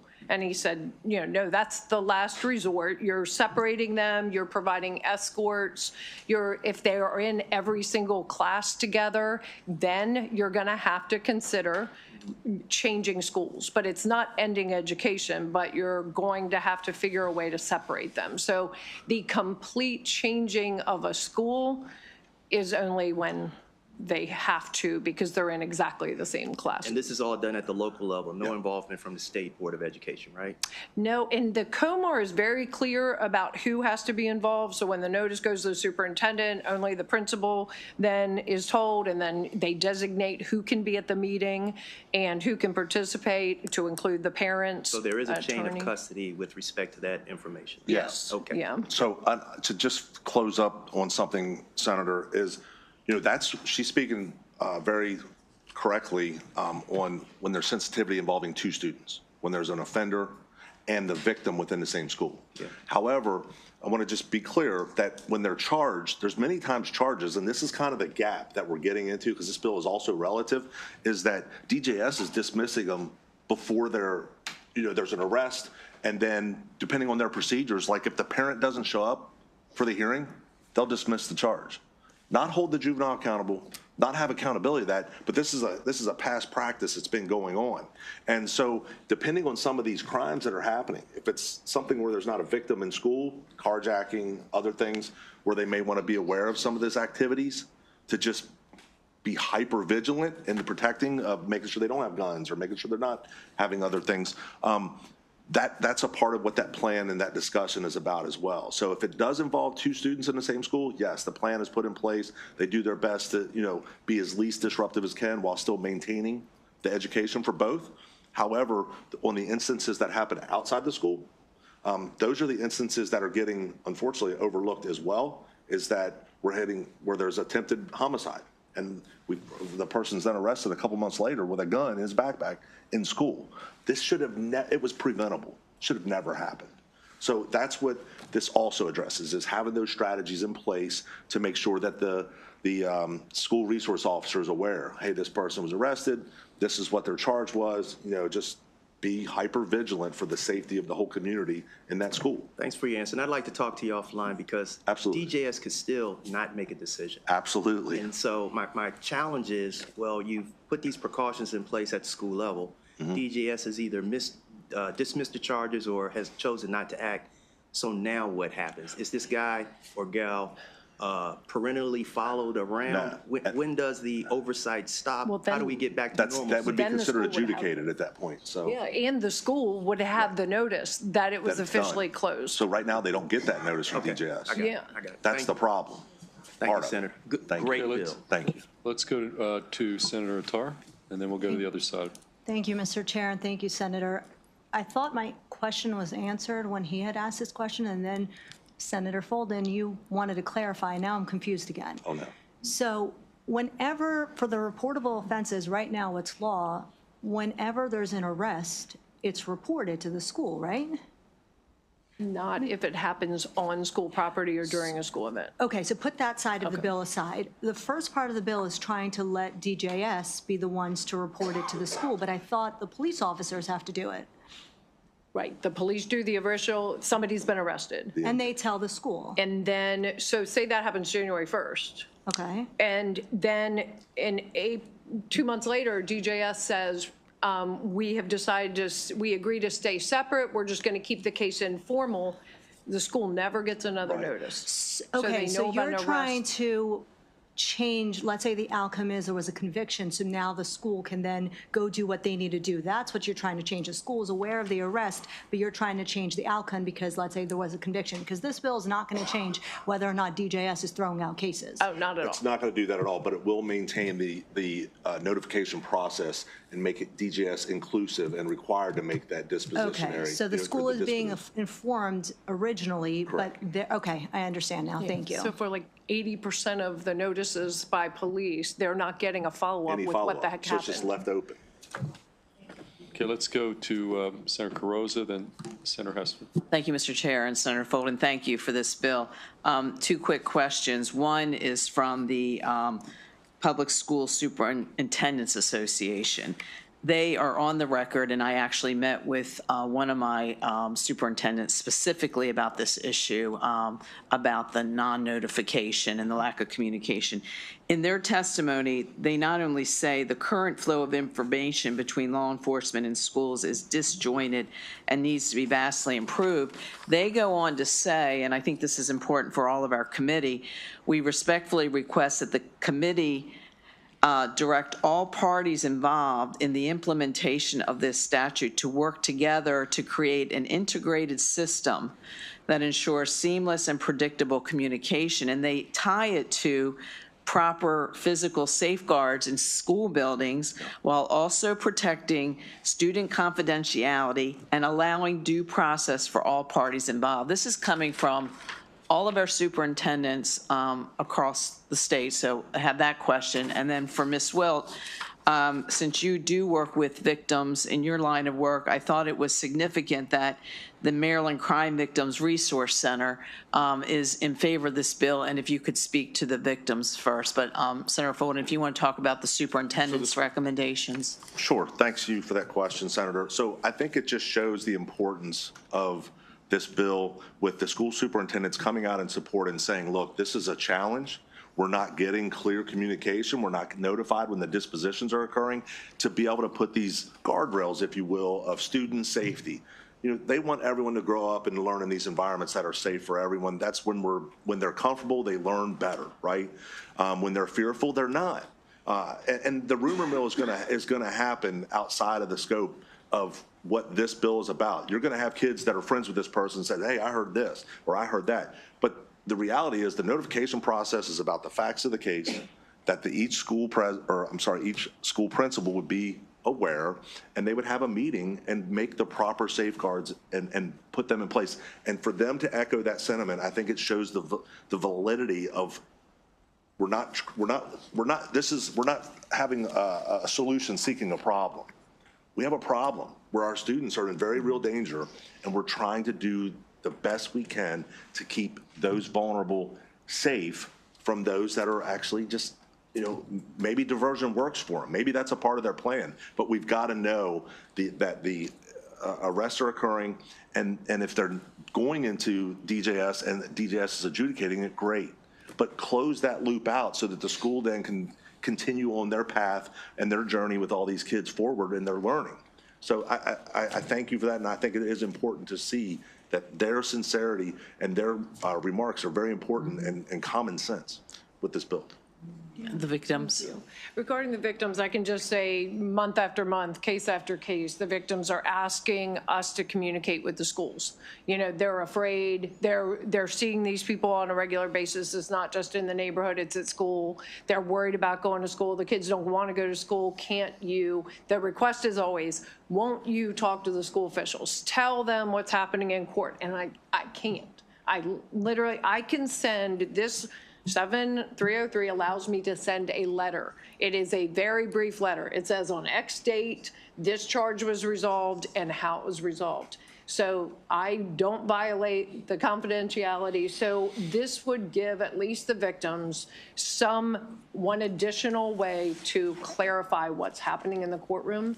And this is coming from the victims. Oh, constantly. And their families. Yeah, they're trying to get us to communicate with the schools, and we just Thank you. We're going to go to Senator Hester, then we're going to go to Senator Augustine after that. Senator Hester? Yeah, thank you, Mr. Chair, and thank you, Senator, for bringing the bill. This hit really close to home this year in Howard County. Howard High School is part of my district and part of Senator Clarence Lamb's district. I think that there really are these system level failures that are leading to this lack of communication and accountability.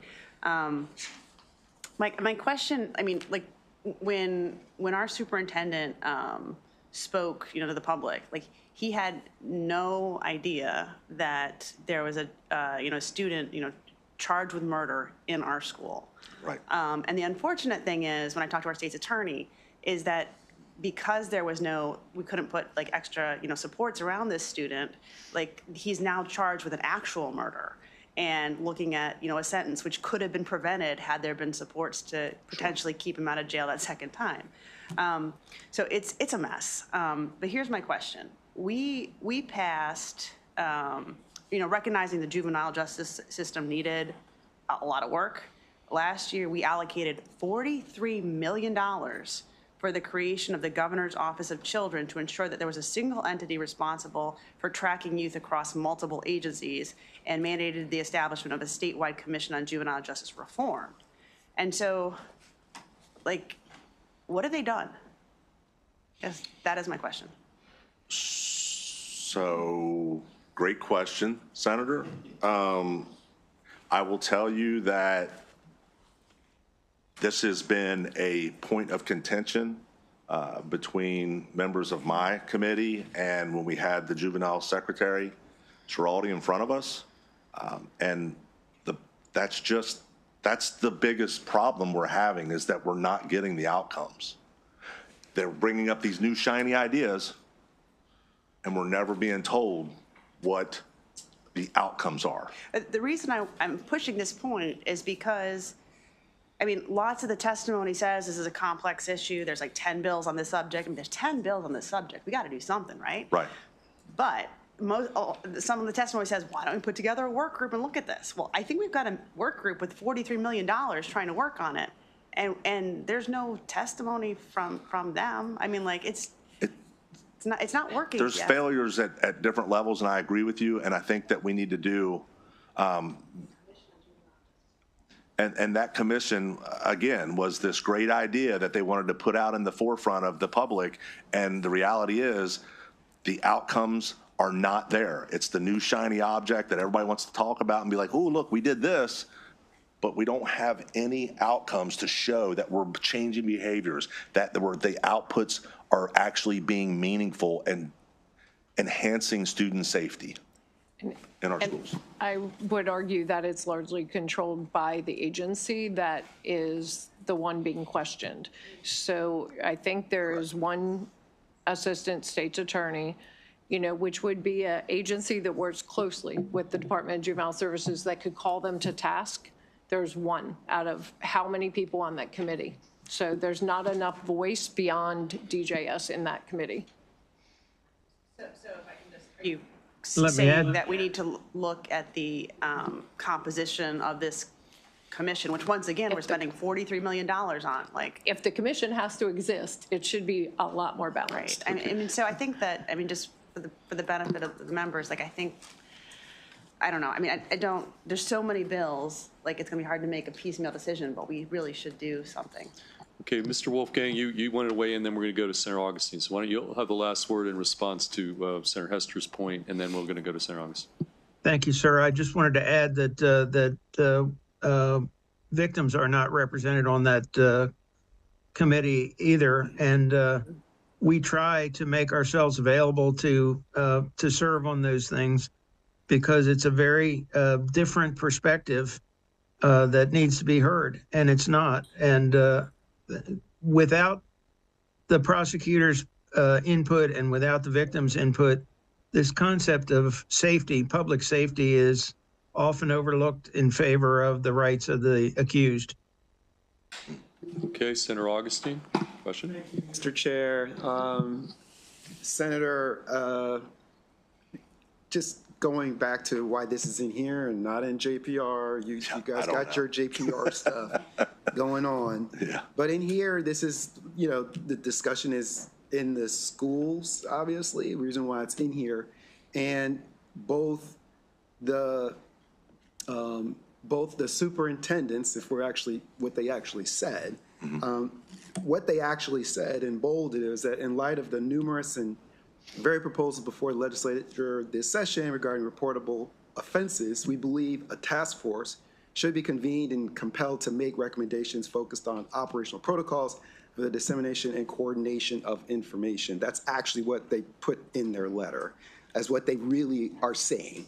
Now, and the same was said by MABE, which is the school board folks and stuff like that. They made the same, they said the same thing, and they said it for the reasons that you heard, like that there are so many different bills and so many different things that are moving around, and so the idea to sort of like just do one thing would be challenging. How do you respond to that when these are the main stakeholders in the institutions? I'll give you a sec. So I would respond to that in a very unbiased way of saying this is the best way to resolve it in this bill. And the reason is there are a lot of different ones, but the transparency of this process is paramount. We're spending $43 million already through the governor's office from last year. We don't need a task force on this. We need to stop delaying and kicking the can down the road and take action. This is not an invasion of their privacy. This is not a violation of their individual rights or liberties. This is a protection to prevent any future victims. This bill is very, very single-handedly simplistic in its design and leaves that autonomy up to the individual school districts, or if MABE or whoever wants to give a higher protocol into it, then great, they can have those discussions. But the reality is, if we don't have a safety plan in place, if we fail to act, then we better be prepared to fail. And we fail them every time we don't have a measure in place, especially with those that are bringing guns into our schools that should never have them in the first place. And we're also, by the way, having an anklet on and had been charged with attempted murder and then actually murdered someone. That's not okay. We can't continue to kick this down the road. The time to act, and this is not an invasion or overreach at all. This is a very simplistic, pointed approach to make sure that the facilitation of information is fluid and it's bidirectional. Okay, so, because there's actually significant unfavorable testimony, which we're not going to go over into here, right? We won't do that. Sure. So it's all or nothing. Well, I'm not saying it's all or nothing. I'm saying this. You know what I'm asking? You know what I'm saying, Senator? Yeah, sure. I mean, if the committee wants to do a task force, I mean, the committee could change it to a task force. I'm saying that every moment that we fail to act, we fail our children in keeping them safe. Okay. And anything that happens subsequent to this hearing and this session, and we fail to put something in process to make these changes, we have some culpability then. Okay, thank you. Okay, Senator Washington, why don't you have the last question, because Senators Jennings and McKay are patiently waiting. Sure, and definitely. Let's move on. They've said they could wait, Mr. Chair. It's fine. Thank you. Is that true, guys? Okay, go on. Senator Washington. Sorry, Senator. I think I just have some great news for you. As was raised by my colleague to the left, the commission, and again, members just passed, so you Sure. can take a minute to stand up, so perhaps you could participate in it. It does, one of their charges is to review the data, to identify opportunities for greater coordination between the Department of Juvenile Services, the Office of the State's Attorney, law enforcement, and local organizations that provide services. The membership includes hold on, let me get to that just to count, so just for the record so people know who's actually on it.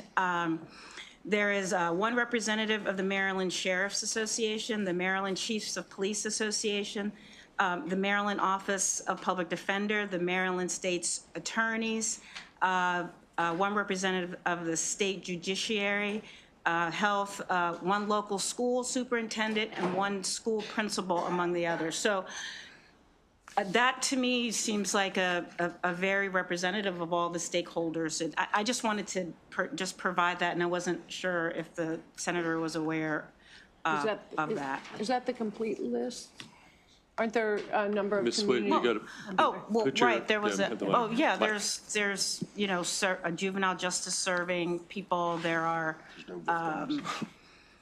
there's one who provides services for juvenile justice, one health department, one private child welfare, one youth services, and then there are 7 members of the general public, and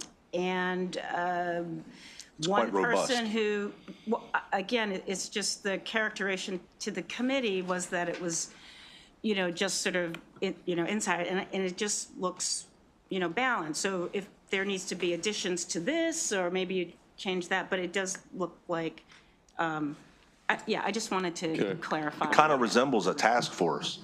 Okay. Well, if I'm speaking out loud, that reviews the policy. And my point is that we don't need another one, that we have an existing thing that we have to make work. Correct. Right, that's where we are. And this isn't about a task force. Right. This bill is very clear. So I agree with you wholeheartedly, Senator. Okay, we're in discussion. Any questions for the panel? Okay, I don't see any. Can I comment on the question? Okay, go on. Then you'll have the last word, and then we're going to move on. Yes, Sorry. go on. I just wanted to comment on the question about the other legislation. I did look over all the other bills that were pending on this issue. Some of them add additional crimes, get noticed, sent for additional crimes. Some take away a couple crimes. Some add that when the state's attorney's office sends a notice, send it to this place also. But none of them close the gap for the 80%, I'm making up a number, not hold me to that, but 80% of cases that are closed, none of them close that gap for the notice from DJS. It's easy. This should be an easy fix. None of the other bills do what this does. I'm not necessarily opposed to them, but this one closes major gaps. Okay, with that, thank you, Senator Thank you, Mr. Chair. Thank you to our 2 witnesses. That concludes the bill hearing on Senate Bill 386. Senator Jennings, you're up next on Senate Bill 644. Thank you for your patience. We do have, is Dr. Marvin Cheatham here? Yes, Doctor, why don't you come up here in person, and then we do have an additional witness, unfavorable virtual, but we're going to start with you, Senator Jennings, and you do have 1 witness as part of your formal panel on Senate Bill 644.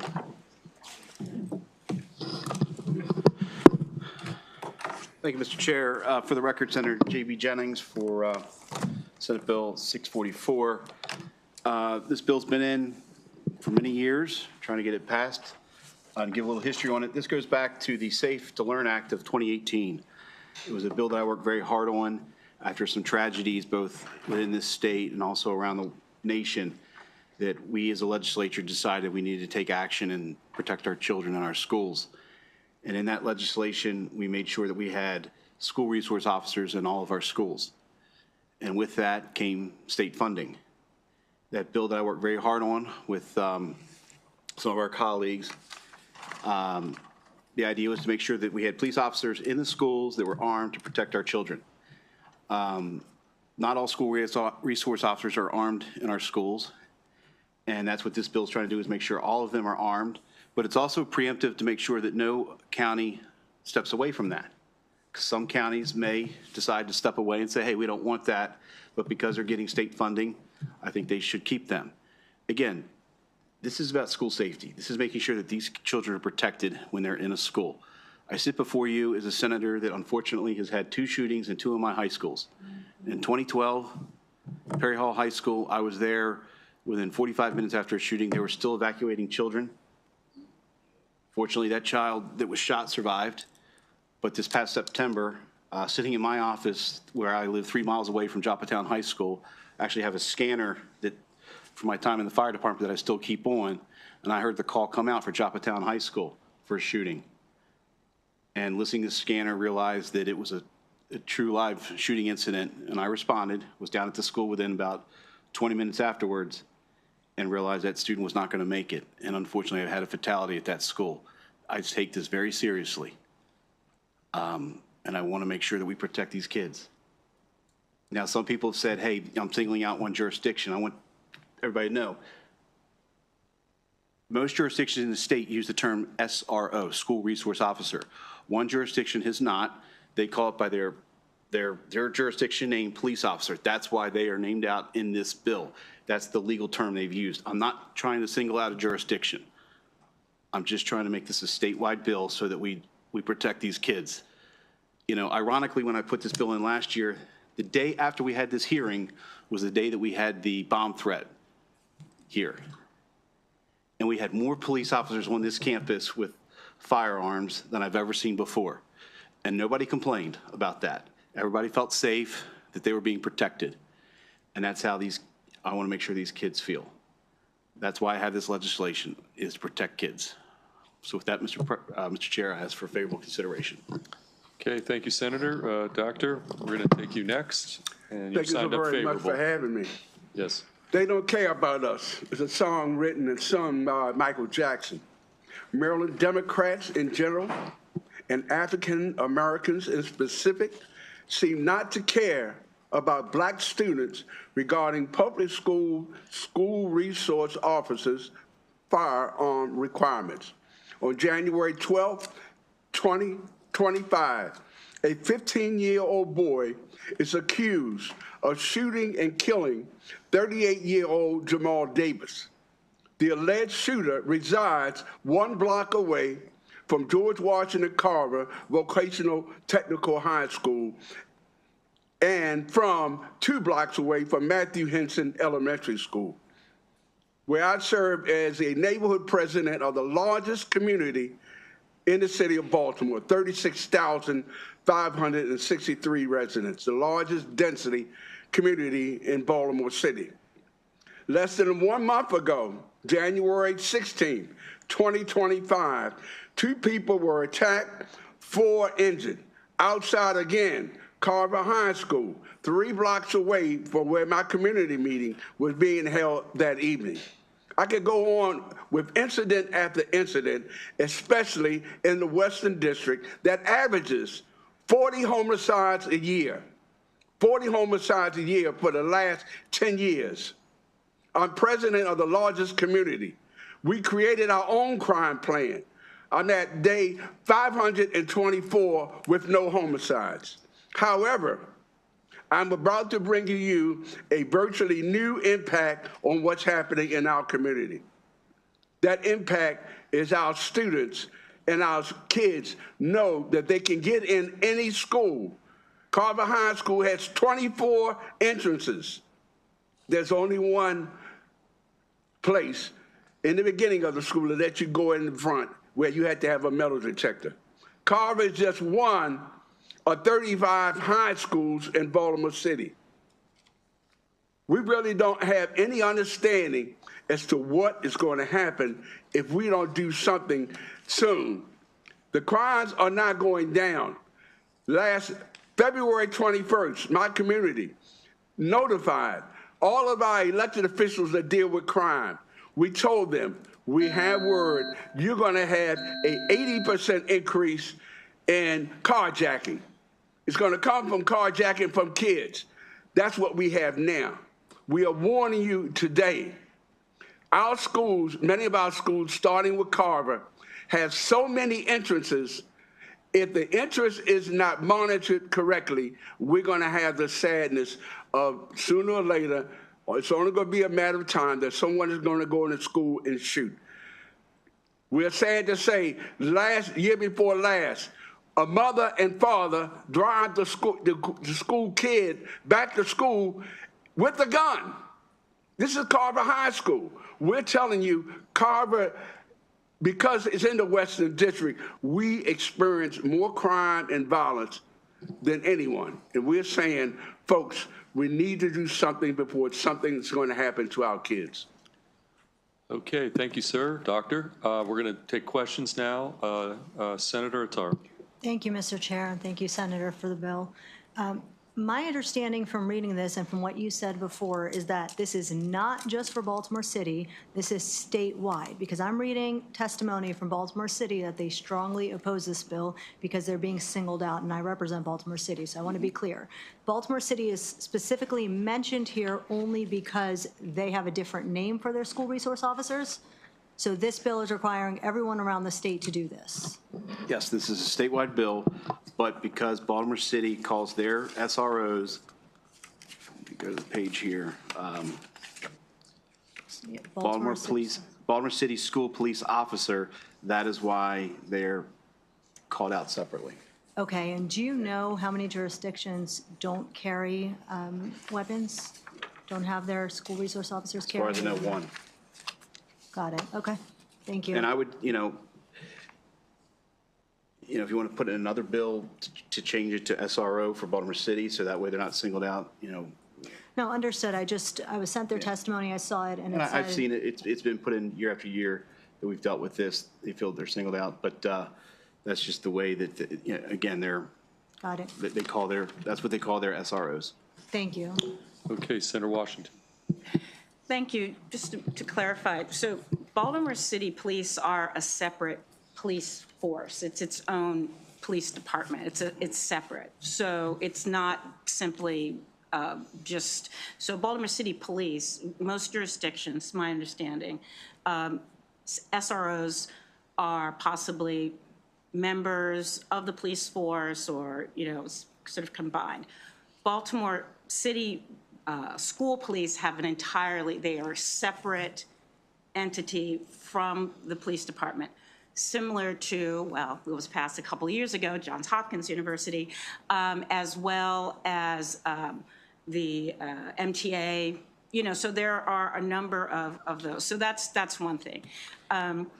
Secondly, I had the question, do Baltimore County SROs carry guns or no? Yes. They do, okay. Does Harford County SROs carry guns? Yes, they do. Was there a vote by the school board, of Baltimore City School Board, with regard to this issue? I believe there was in. And what was that vote? I think it was, what, 8-2 in 2020 after the Frederick Douglass High School shooting. Well, that was about submitting that was about supporting a bill. Yeah. The school board voted unanimously in opposition to allowing the police officers to carry their guns on their persons. Just one more question: are the guns Baltimore City School Police authorized to use their guns in the pursuit of a suspect off campus? If somebody's created a crime, they run off campus, are they authorized to grab their guns and pursue?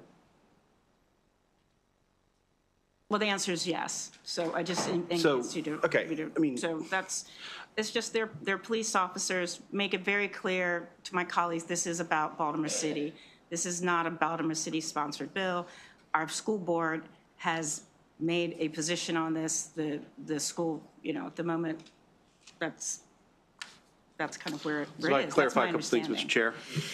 First of all, in all the other jurisdictions, school resource officers are law enforcement officers. They're regular police officers. They go through additional training to become a school resource officer, to figure out how to learn additional steps on how to be a school resource officer, how to handle children in these situations. They're not there to be disciplinary officers. That is not their job. They're there simply to protect these children. with this bill, and the way it works is what I've been told from Baltimore City, is that they have to turn their guns in, I believe, at the principal's office, put them in a locker. So if there is an incident, they have to go get them and retrieve them. You know, they get state money. In fact, the governor this year put $600,000 in the fund for school resource officers. That's why I brought this in. We're getting state funds. We're state legislators. We're allocating state money. If we're putting state money into it, I think this program, we can dictate that, hey, I think it should have these parameters that they have to use their weapon. I think it's hypocritical that we sit here in this building where we have an armed trooper sitting here protecting us. In order for the public to get into the building, they have to go through armed guards. But some of our schools are not protected, or some counties can opt out of this program, I think is wrong. And that's why I'm trying to make it also preemptive so that no county can opt out of it if a school board says, nope, we don't like it, let's get rid of it. No, we here at the state have said, nope, if you want state money for this program, you got to have these officers. If you don't want state money, then you don't have to take the state money. Just a feedback or just question. So what you're saying is that if any local school system or school board gets any state money, and there's a state law that the state gets to dictate health curriculum, hours of operations, or, I mean, you're making an argument that that seems to fly in the face of local control.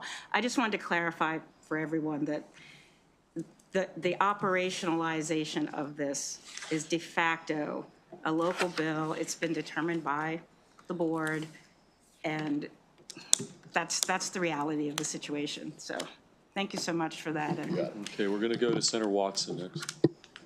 Senator Washington hit on most of these comments, and look, we know why there's been such challenge. Doc, we understand, because there's this sense of, the kids, will feel threatened going to school, and the environment will be made to appear prison-like. But every student I know feels a lot more comfortable going in some places if there's an armed guard there. A lot of them, all of them, including myself. And so, there's this kind of funky little dance that we like to play without really providing our students the protection they need. And so this does, to me, appear like a local bill, however. And my thoughts are, because Doc, when you describe the neighborhoods that you frequent, it seemed like you were saying some of the crime is inside the schoolhouse, but a lot of it is outside the schoolhouse or very near the schoolhouse. In this bill, let's call it school resource officer, we're only talking about what occurs on the campus, correct? That's it. Because off the campus, they're liable to a whole bunch of other things. They're doing something outside of their realm of responsibility, right? Okay, I just wanted to make sure I understood. Thank you very much. Thank you for your testimony. Okay, any additional questions for the sponsor or his witness? May I make a comment? Okay, one final comment. We've got some more bills. Yes, sir. Doctor? We looked at the information coming from our federal, state, and city elected officials, and representing Baltimore City, there may be only one elected official that has a child that goes to Baltimore City schools. We think it's really contradictory that these individuals would be interfering with many of us community presidents. I'm president of the largest community in Baltimore City. It's sad that folks who don't have children are the ones that are making the decision. Okay. Okay, with that, any additional questions? Seeing none, we do have, is our virtual witness here? No. Okay, we had one virtual witness who is no longer in the queue. That concludes the bill hearing on Senate Bill 644. We're gonna transition to Vice Chair Kagan, who's gonna handle the next bill. And I want to welcome, before I do that, Senator Jackson here on behalf of the Senate. On behalf of the Senate Finance Committee. Thank you, Mr. Chair. Next up, the long-suffering Senator McKay. Welcome back. 2 days in a row, we might start to charge you rent here. We're going to be doing Senate Bill 456, Dental Services, Qualification for Maryland Dent Care Program and Study of Use of Dental Online Credentialing. Senator? Yeah, Caitlin McDonough and Sally Ann Alborn, Sonia Bruton, And Robin Elliott. Welcome. Is Mary Backley on your list, Madam Vice Chair? Okay, we convert, some of our panel converted to virtual this morning. Thank you.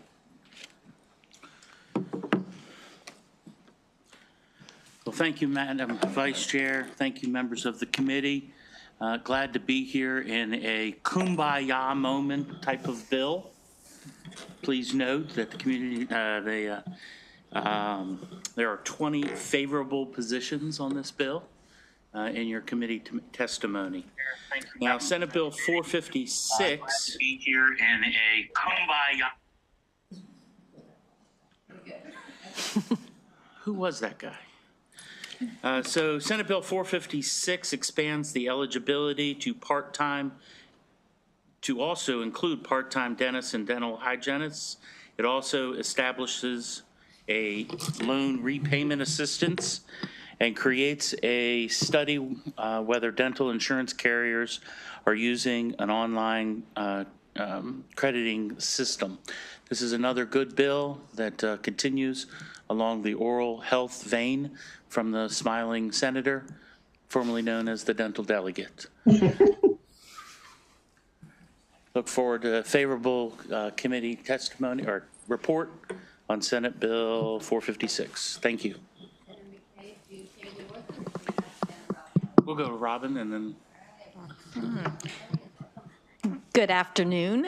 So Robin Elliott here today on behalf of the Maryland Dental Action Coalition, the Maryland Community Health System, and the Association for School-Based Health Centers, very much in support of this bill.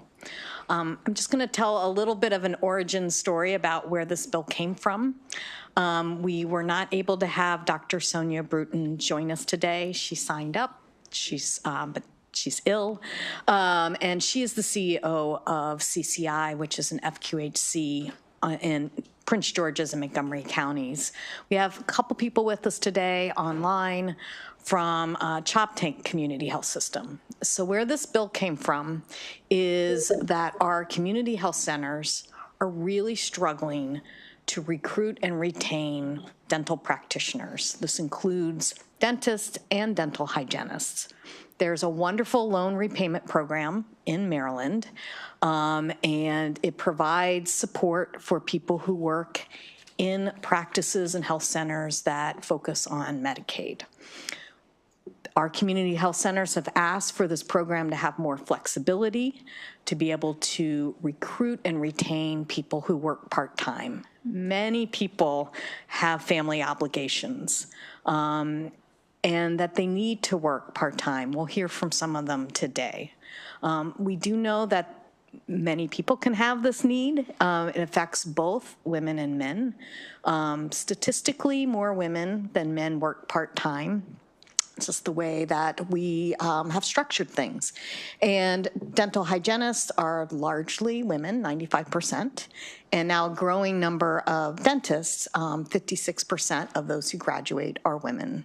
So this part-time status would apply for all dentists and dental hygienists if it was the right option for them, and allow those who need more family time to meet those obligations to work in our federally qualified health centers. So with that, I would ask for your favorable report. And also just a note, the House voted to remove the credentialing report because the Maryland Insurance Administration said they would go ahead and do that voluntarily.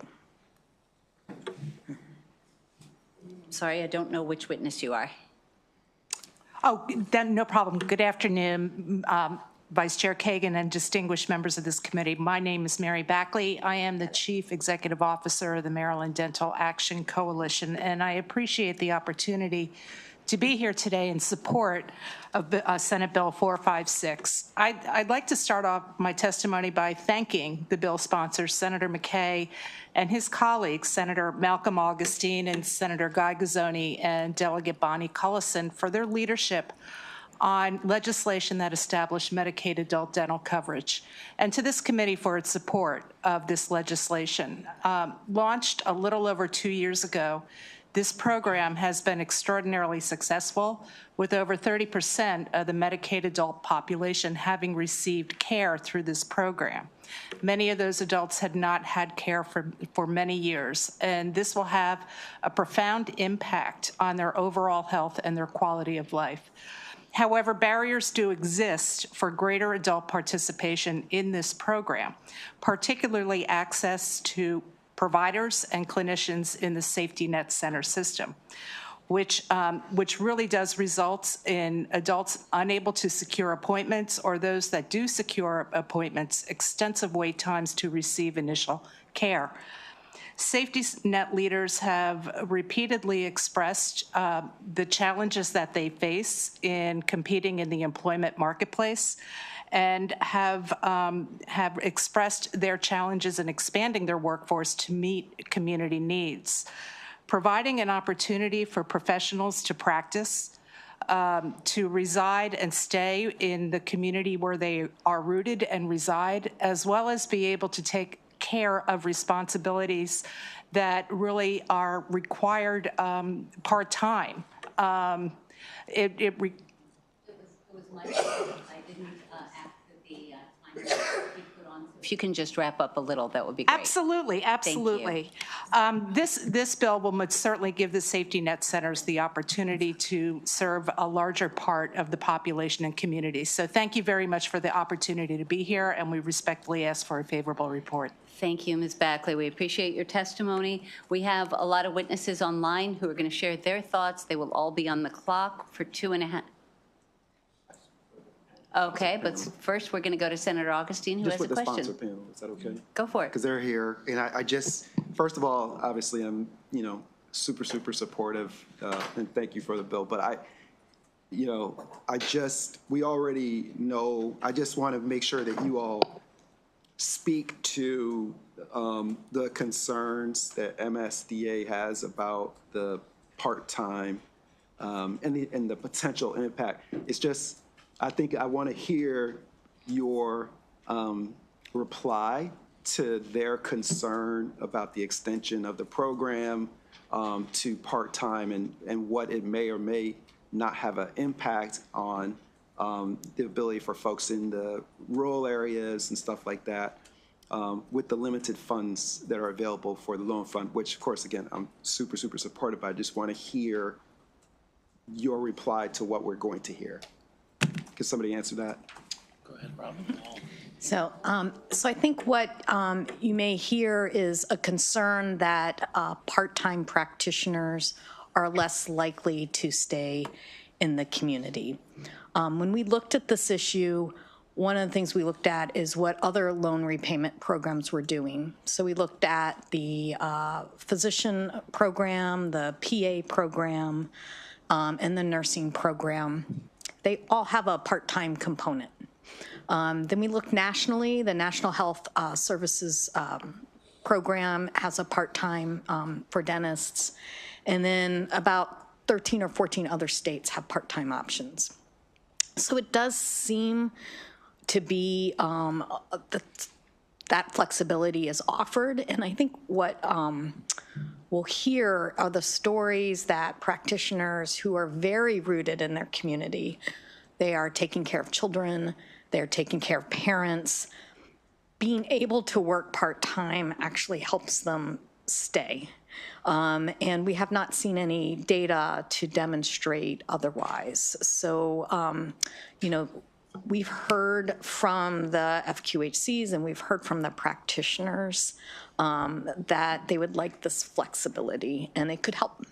And it's not going to solve all of our problems, but every little bit helps in terms of making our workforce, helping them stay and making that workforce as reflective of the community around them. Thank you, Senator, for the question. And more narrowing to a rural situation, in the rural communities, to make life work, it's a lot of time putting a lot of part-time stuff together. And whether that's being part-time schooling, part-time obviously to pay, part-time being a mom or a dad.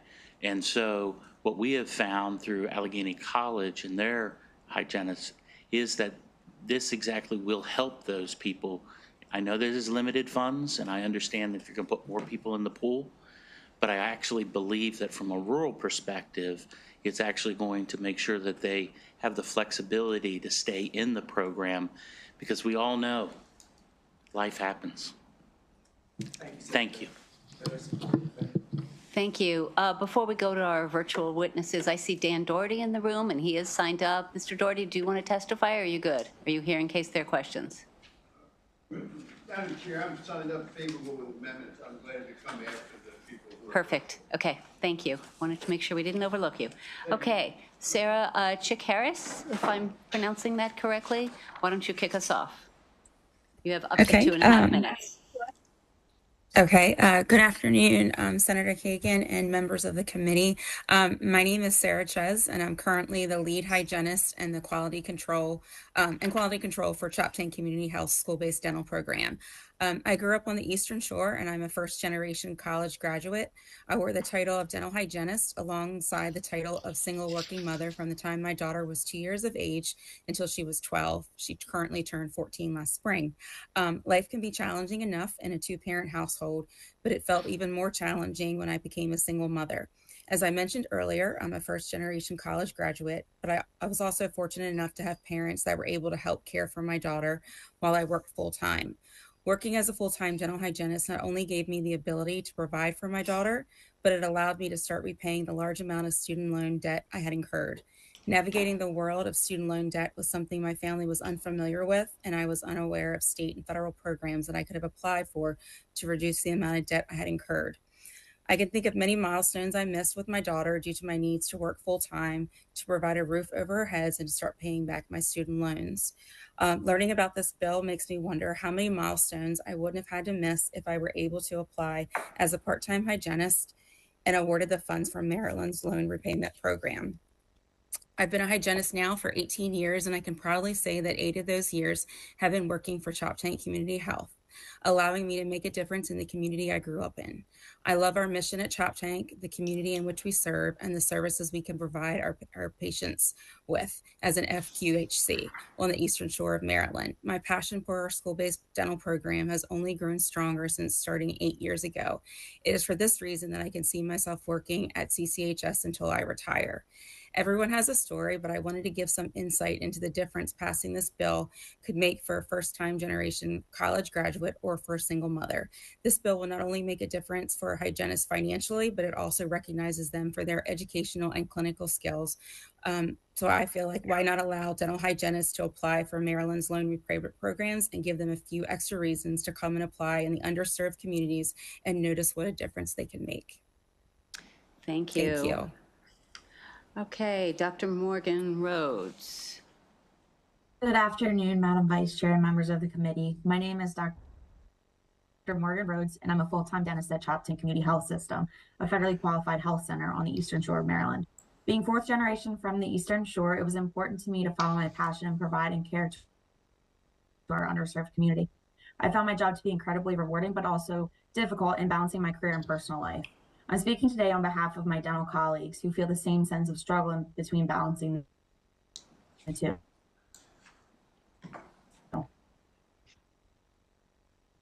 Today, I'd like to highlight the programs. To give you an idea of the amount of debt incurred from dental school, the price for 4 years of school for me would have been a crippling amount, around $400,000. So this leaves me wondering, how do people make this work and have a personal life? Unfortunately, fantastic, passionate candidates for our FQHCs are plagued with that same question. This frequently leads to prospective dentists going into private practice where compensation is higher for part-time, which allows that work-life balance. In addition to women being the majority in dental hygiene, which we've established today, in 2023, 54.5% of dental school graduates were female, and that 5-year trend is upward. As a female dentist myself, the flexibility part-time would allow me as a future working mom would be invaluable. This would allow me and so many others to continue to follow our passion in public health with loan repayment and also permit irreplaceable time with the family. This balance is important also for the mental health and longevity of maintaining our providers at our FQHCs. To give perspective, Choptank Community Health serves around 33,000 patients. We've had openings for providers months on end with little luck in filling them. as most of our applicants are seeking part-time jobs with pay similar to private practice. The option of loan repayment bridges that gap. We desperately need providers in any capacity to reach our needs. If we can employ part-time clinicians with the promise of state-funded loan repayments, we have a real opportunity to offset the shortage of dental professionals in our underserved communities. Thank you for your time. Thank you, Dr. Rhodes, and thank you all for your service. Dr. Summer Marie Joseph, you're up next.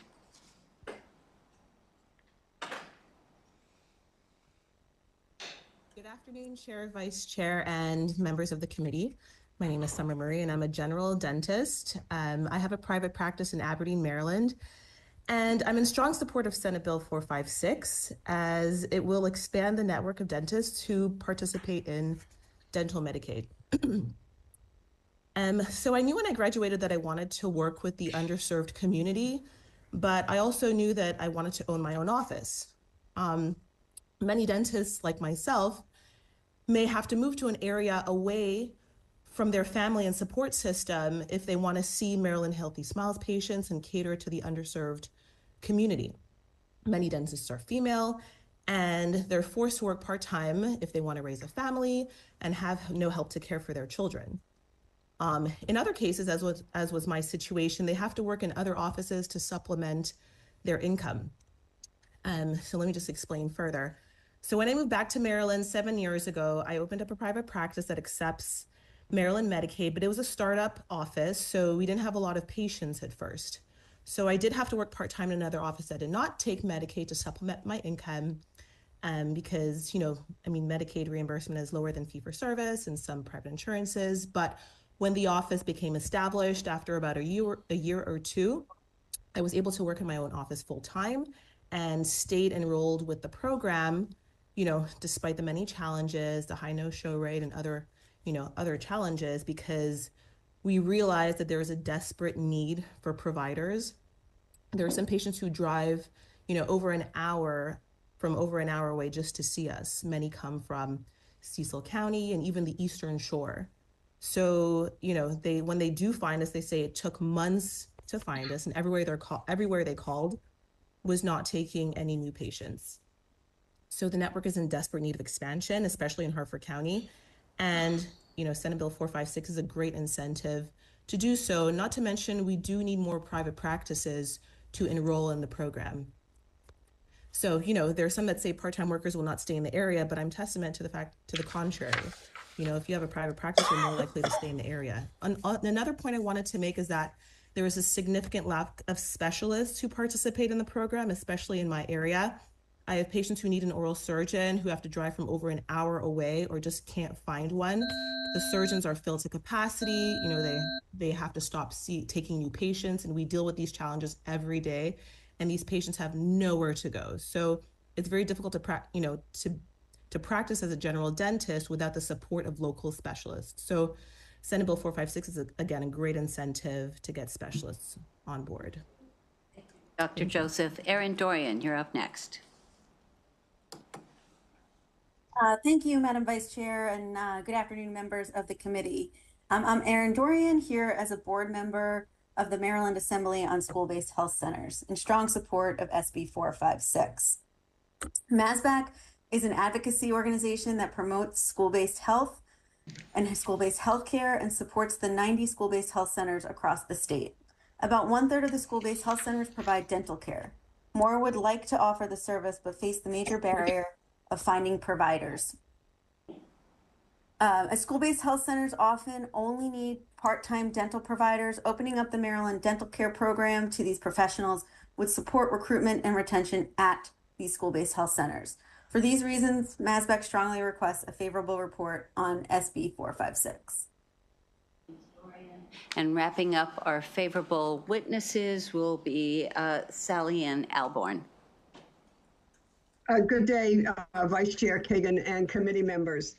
Thank you for the opportunity to testify in support of Senate Bill 456, and with gratitude to Senator McKay for his sponsorship.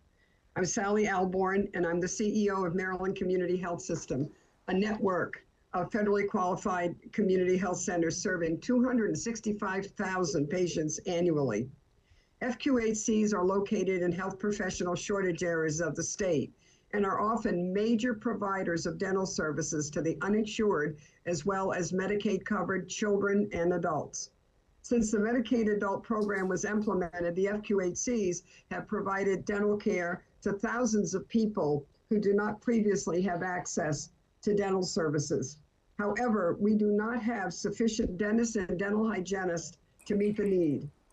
When recruiting dentists and hygienists, we simply cannot compete with compensation offered by the private market. Therefore, we need to embrace every option available to meet the needs of patients. Being able to offer loan repayment through the Dent Care program to dentists and hygienists is one of those options. Allowing dentists and hygienists to practice while managing child care and other family obligations is important. Being able to attract and retain part-time dentists and dental hygienists with loan repayment is not just a nice thing to do. It is a critical recruiting tool so we can meet the increased demand for dental services in our most vulnerable communities, particularly the rural areas of Western Maryland and the Eastern Shore. I respectfully request a favorable report on Senate Bill 456, and thank you. Thank you, Ms. Alburn. Before we go to favorable with amendments, I just want to check again, is Caitlin McDonough here? I saw her a little earlier. I'm assuming she had to head home. Okay. Moving on now to favorable with amendments. Please, thank you, Senator McKay. Thank you all. We just have two. We have our friend Dan Doherty and Thomas Beckett. I don't know if Mr. Beckett is here. Madam Chair, Dr. Beckett has to take a family member for follow-up to surgery that was moved because of the snow, so he will not be here. Got it. Okay, well, we're delighted that you're here. Welcome to Triple E.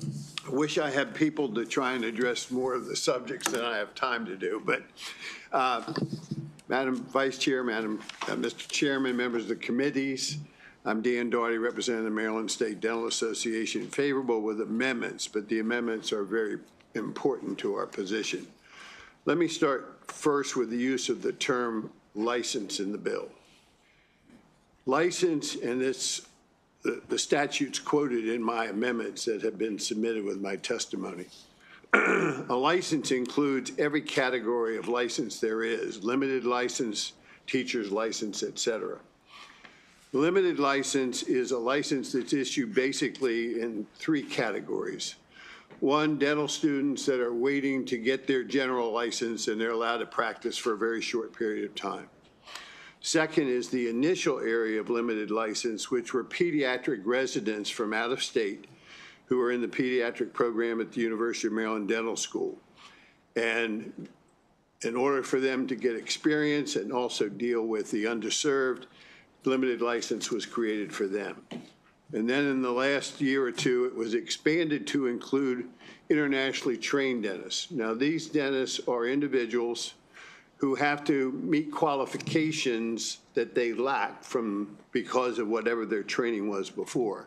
And they have alternate paths. One is to go back to dental school for 2 years, and the other is to qualify to practice in underserved areas, usually with FQHCs. But they are like a second or third year dental student. They have not met the qualifications. And we do not feel they should be eligible for loan repayments for someone who has finished their education, is trying to pay down a $400,000 debt. So we would like to see this language changed to a general license, so it is intended for those who are fully qualified, practicing, and need help with the debt. The second point is we do believe that the hygienists have made their point, and many hygienists, even in private practice, work part-time. So we are in agreement to have hygienists be part-time. Our concern is with dentists, and it's for a couple of reasons. Number one, even though they say there's no data to support it, there's no data to refute it. And that is these dentists who commit full-time in underserved areas for 3 years are very likely or more likely to stay in the community. And the last thing, and it was out of left field because it had not been testified to before. It appears that part-time is going to mean working part-time within the program and part-time in private practice. And if you're in private practice making a lot of money and you're also in the other, where are you going to end up in 3 years? Okay. So Thank you, with Mr. that, Doherty. I would ask you to adopt our amendments. Senator Augustine, did you have a question? I just wanted to make sure, I wanted to hear what he had to say. And Thank he you. got an opportunity. Yep, I wanted him to finish, but exactly. do you have a question now? No. Okay, all right. So I think you made your case effectively. I see no colleagues with questions. Or I failed miserably. I don't know which. One or the other. Or we're all waiting for a sugar break or something this afternoon. Thank you very thank much. That completes the hearing on Senate Bill 456, and it's back to the chair. Okay, we're going to go to two bills from Senator Simon Ayer. Why don't you come to the table? We're going to start with Senate Bill 307. And we've got one virtual witness, Julian Hallman. Is more? We got the wrong. Hold on. Do 307? Yeah. Yeah, there's two. I'm sorry, wrong. Okay, I think we've got Julian. I think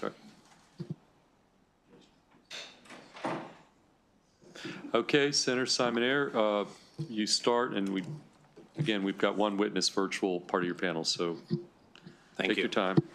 This is Senate Bill 307, Anne Arundel County School Board Student Salary Increase. This is consensus legislation. I'm sure that's going to show up in my skits because I keep saying that. But I'd ask you to look at the written testimony. We have the Anne Arundel County Public Schools supporting it, County Executive, the Chesapeake Regional Association of Student Councils, and others, but trying to keep it little testimony here. We also have a delegation letter that was passed. It should be with legal counsel, unanimously supports it. So this bill creates compensation parity for our school board, whether you are a student representative or a non-student representative. We have amendment for co-sponsors as well, and I could go into greater detail, but I will let my student panelists explain more and ask for favorable consideration. Okay, we're going to go to the student panelist, Julian Hallman. Julian, welcome. Unmute yourself, and then testify. I know there's a general consensus within the committee already on this bill, so I'll try to be brief. My name is Julian Hallman. I'm a student from the Anne Arundel County, I'm also the Secretary of Legislation at the Chesapeake Regional Association of Student Councils. And on behalf of CRAS today, I'm testifying in support of Senate Bill 307. Historically, the Anne Arundel County Student Member of the Board has always been compensated equally to fellow members. To discontinue this precedent, as has been done as of December 1st last year, is blatantly discriminatory, given that the SMOB holds full voting rights and participates in every committee and hearing, as do the other Board of Education members. The SMOB role is highly demanding, and the student representative sacrifices a lot of both academic and extracurricular time to represent the students of Anne Arundel County. In doing so, they pass up opportunities to work paying jobs or internships that could contribute to their family's income. By raising the scholarship to $15,000, lower-income students who are more in need of financial compensation would be further incentivized to run for SMOB. Thus, the wide range of perspectives from various diverse backgrounds in AACPS would be further represented in the election process. Over time, tuition at universities has greatly increased and will continue to do so. For example, the total cost of attendance at University of Maryland College Park for an in-state student is roughly $30,000 per year. The current $8,000 scholarship merely covers a quarter of 1 year's cost of attending an in-state institution. Increasing the scholarship is an important step towards making higher education more affordable for those who devote their entire senior year to making AACPS a better place for students. It's one of the only counties in the country with a SMOB who holds full voting rights. AACPS students take pride in their SMOB as a representation of the students' needs, who otherwise do not have a direct voice in decisions on the Board of Education that have such a profound impact on their lives. Such an important figure undoubtedly deserves equal compensation. Thank you, and I urge a favorable report on Senate Bill 307. Okay, thank you. Good job. Any questions for Senator Simonaire or the SMOB from Anne Arundel? Seeing none, that concludes the bill hearing on Senate Bill 307. I'm going to go back to you, Senator Simonaire, for the next bill, which is Senate Bill 310, Senate Bill 310. So why don't you go ahead? All right, thank you. And for the record, Senator Brian Simonaire, Senate Bill 310 provides revisions to our Maryland Youth Suicide Prevention School program.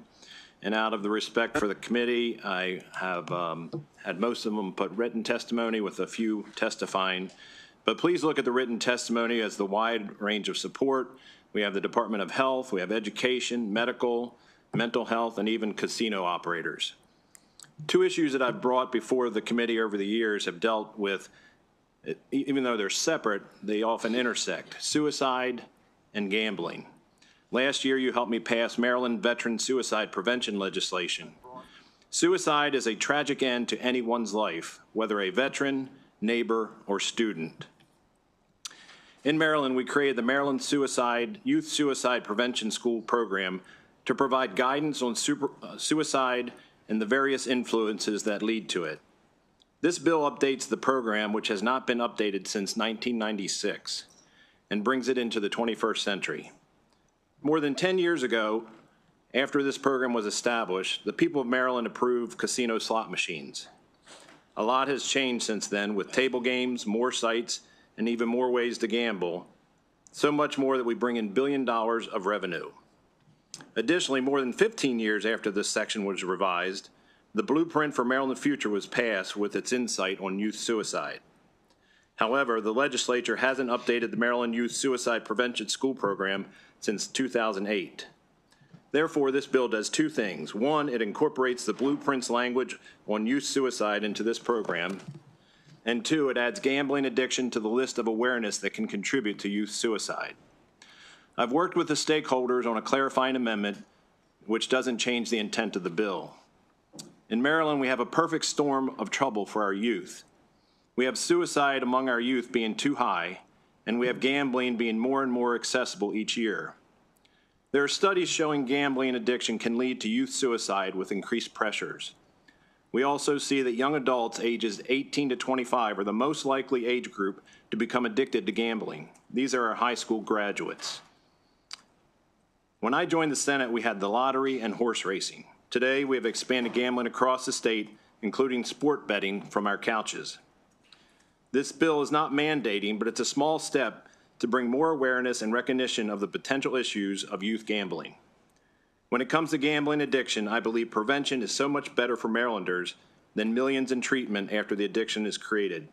And with that, I'll ask for your favorable consideration. Okay, thank you. Let's take our virtual witnesses who are signed up favorable before we take any questions. Anna Cagle, why don't we start with you? You've got 2.5 minutes, okay? Good morning, Chair Feldman and members of the committee. My name is Anna Kate Cagle, a public health law clinic student testifying in support of Senate Bill 310. Although people often underestimate the risk of gambling, it can be just as dangerous, if not even more dangerous, than other addictions. Similar to other addictions, gambling can lead to adverse consequences, including psychological distress, strained relationships, and poor academic and work performance. What sets gambling apart, however, is that it has the highest suicide rate of any addiction. Approximately 50% of gamblers experience suicidal ideation, and 20% in treatment for gambling disorder attempt suicide. Gambling is even riskier for adolescents than adults. Studies estimate that adolescents are 4 times more likely than adults to develop a gambling addiction, and the younger someone starts gambling, the more at risk they are of these harms. This is particularly alarming because the average age a child first gambles is only 12 years old. This is earlier than the average age of first use of alcohol, tobacco, and any other drug. In 2022, approximately 17% of Maryland high schoolers reported gambling on a sports game, the internet, or while playing cards, dice, or video games. Because youth are vulnerable to the harms of gambling and often underestimate the risks of this behavior, it is critical that adolescents are being educated about the potential harms of gambling at a young age. Education has been proven to be an effective tool to improve the knowledge of the harms of gambling and reduce the frequency and severity of gambling among participants. Therefore, Senate Bill 310, which amends an existing program to encourage schools to educate students on the relationship between gambling and youth suicide, is a crucial first step in ensuring that Maryland students receive the information they need to make informed choices and ultimately to prevent the development of problem gambling and its deadly consequences. For these reasons, I urge a favorable report on Senate Bill 310. Thank you. Okay, thank you, Anna. Let's go to Heather Eschliman. You're going to go next, and again, you're on the 2.5-minute clock. Okay, thank you very much. I'm happy to testify today. Hello, Chair Feldman and all committee members, and I want to thank Senator Simoner for introducing this bill I'm strongly in favor of. And I am the prevention manager at the Maryland Center of Excellence on Problem Gambling. And basically, we are promoting healthy and responsible and informed choices around gambling and problem gambling to Maryland residents. So basically, I think Anna already covered it, but we know that those with a gambling disorder are at greater risk of suicide and suicide ideation. At my job at the center, I do a lot of education in the schools. And so I've been with the center for 6 years, and when I started at the center, I was never requested to go into schools to do presentations. And since online sports betting has been legalized, I now get frequent emails and calls from schools to come in and present. So early on when I would present, the students were kind of surprised of what I was talking about because they didn't know about it. But now I go into schools and the kids are like, calling other kids out, oh, this one gambles, he needs your help. Or other ones are just like, oh yeah, they're joking about it. Yeah, I placed a bet this weekend.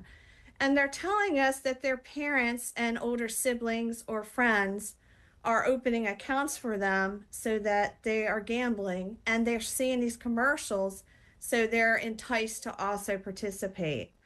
And also, I was fortunate to present at the school safety conference this summer. And generally, for a problem gambling presentation a few years back, I would be lucky to get 5 people.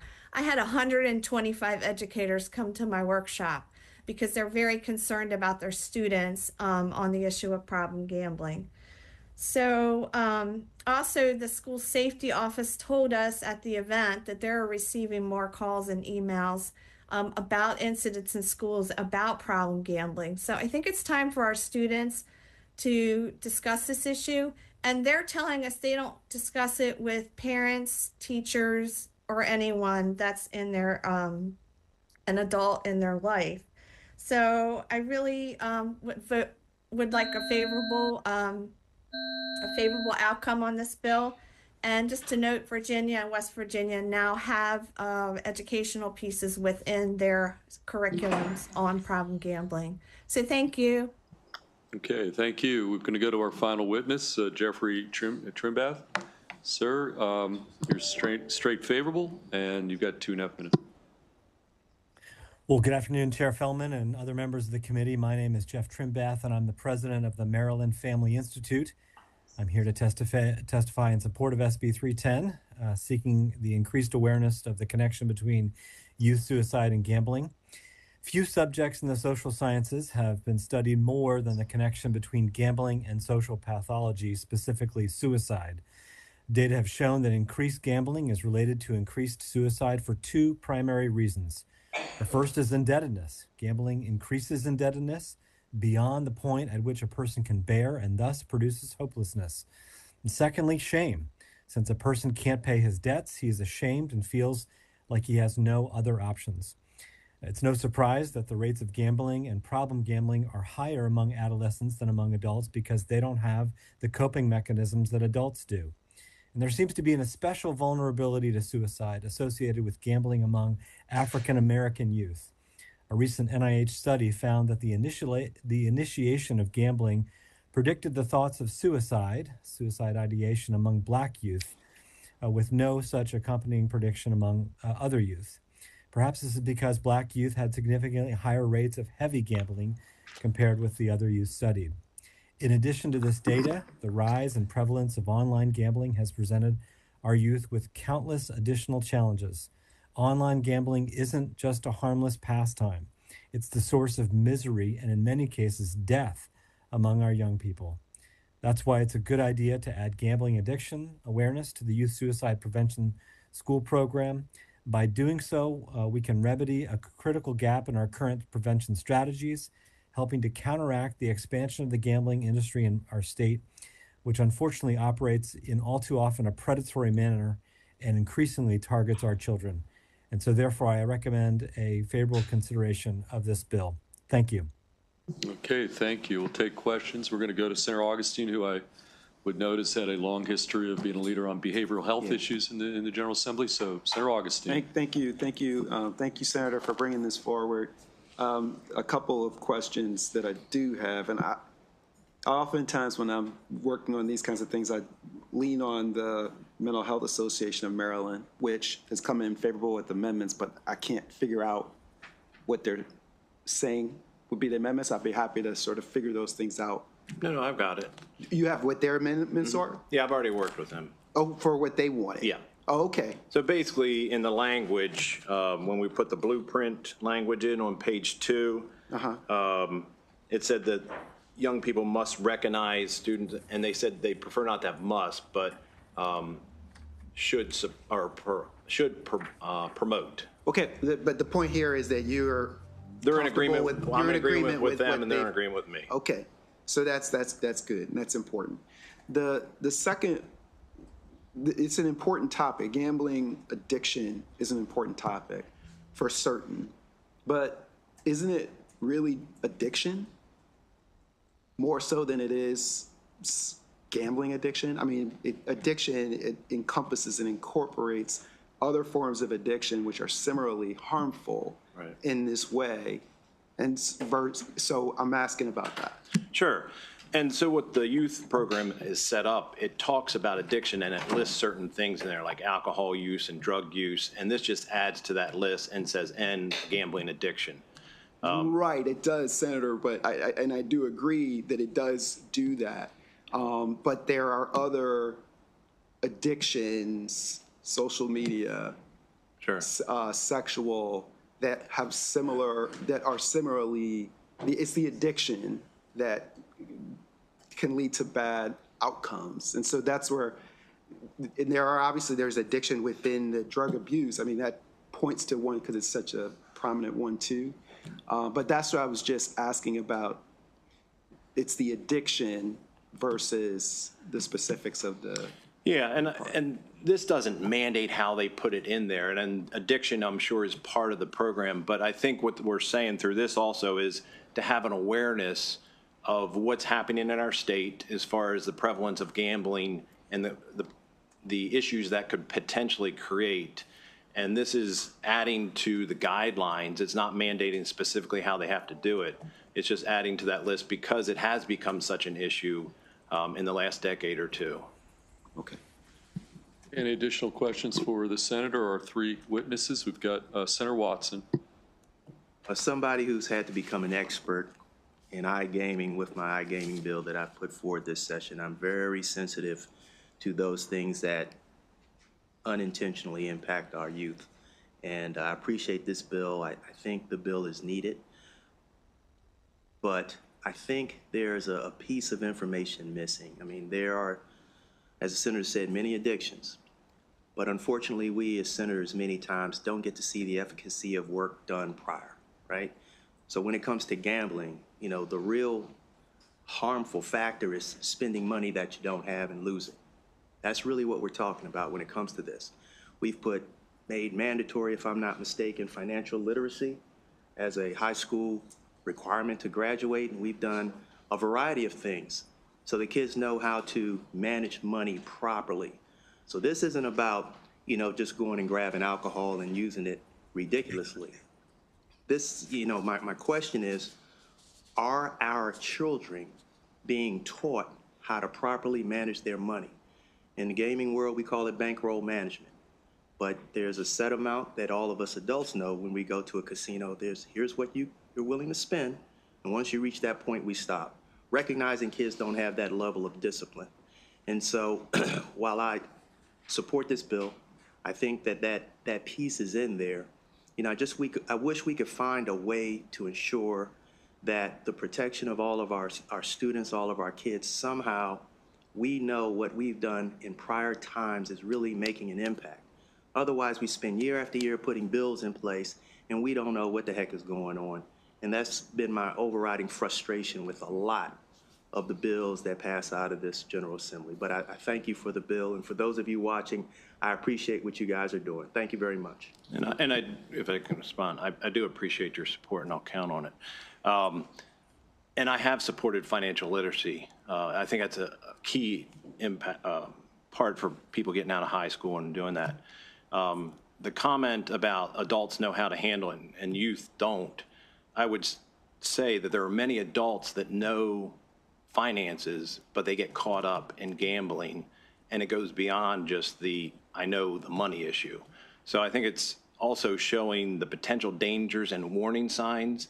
And as a youth, they say, oh, these are the warning signs. I'm starting to see them. Maybe I need to talk to somebody. And I think Heather or those could tell you about examples like that. I'm not asking them to say it now, but those are the kind of interactions that preventative, instead of spending millions of dollars after they've gotten addicted, and all those resources we could put elsewhere are put on that. So let me just say this last comment. For those online, hope you heard the discussion. When I presented the iGaming bill, we were able to show in testimony that we're able to go online right now on his phone. Anybody in the state of Maryland can go to an offshore website and play for live money. Our kids are doing this each and every day, and there's nothing we can do about it because we don't have here in the state of Maryland some kind of bill that takes that into account. And so, yes, while I am pushing to get iGaming because that's a source of revenue that we're not tapping, the other piece of that is we have $200 million being spent annually on illegal gambling that our kids are tapping into, and there's no way for us to help them. There's no way around it. Yeah. And so we have to find a way where we can work together to try to really mitigate the risks, maximize the revenue, and work together to protect our kids. So again, I thank you very much. Thank you. Thank you all again online. Okay, any additional questions for any of the witnesses or the sponsors? Seeing none, that concludes bill hearing on Senate Bill 310, which brings us to the final bill of the day. Senator Watson, Senate Bill 369, and the floor is yours. We do have one. Do we have a virtual? Okay, we have one virtual witness. She made it. Great. Maya Russell here. We can bring her into the fold, and Senator Watson, whenever you're ready. The final bill of the day, Senator Watson. Okay.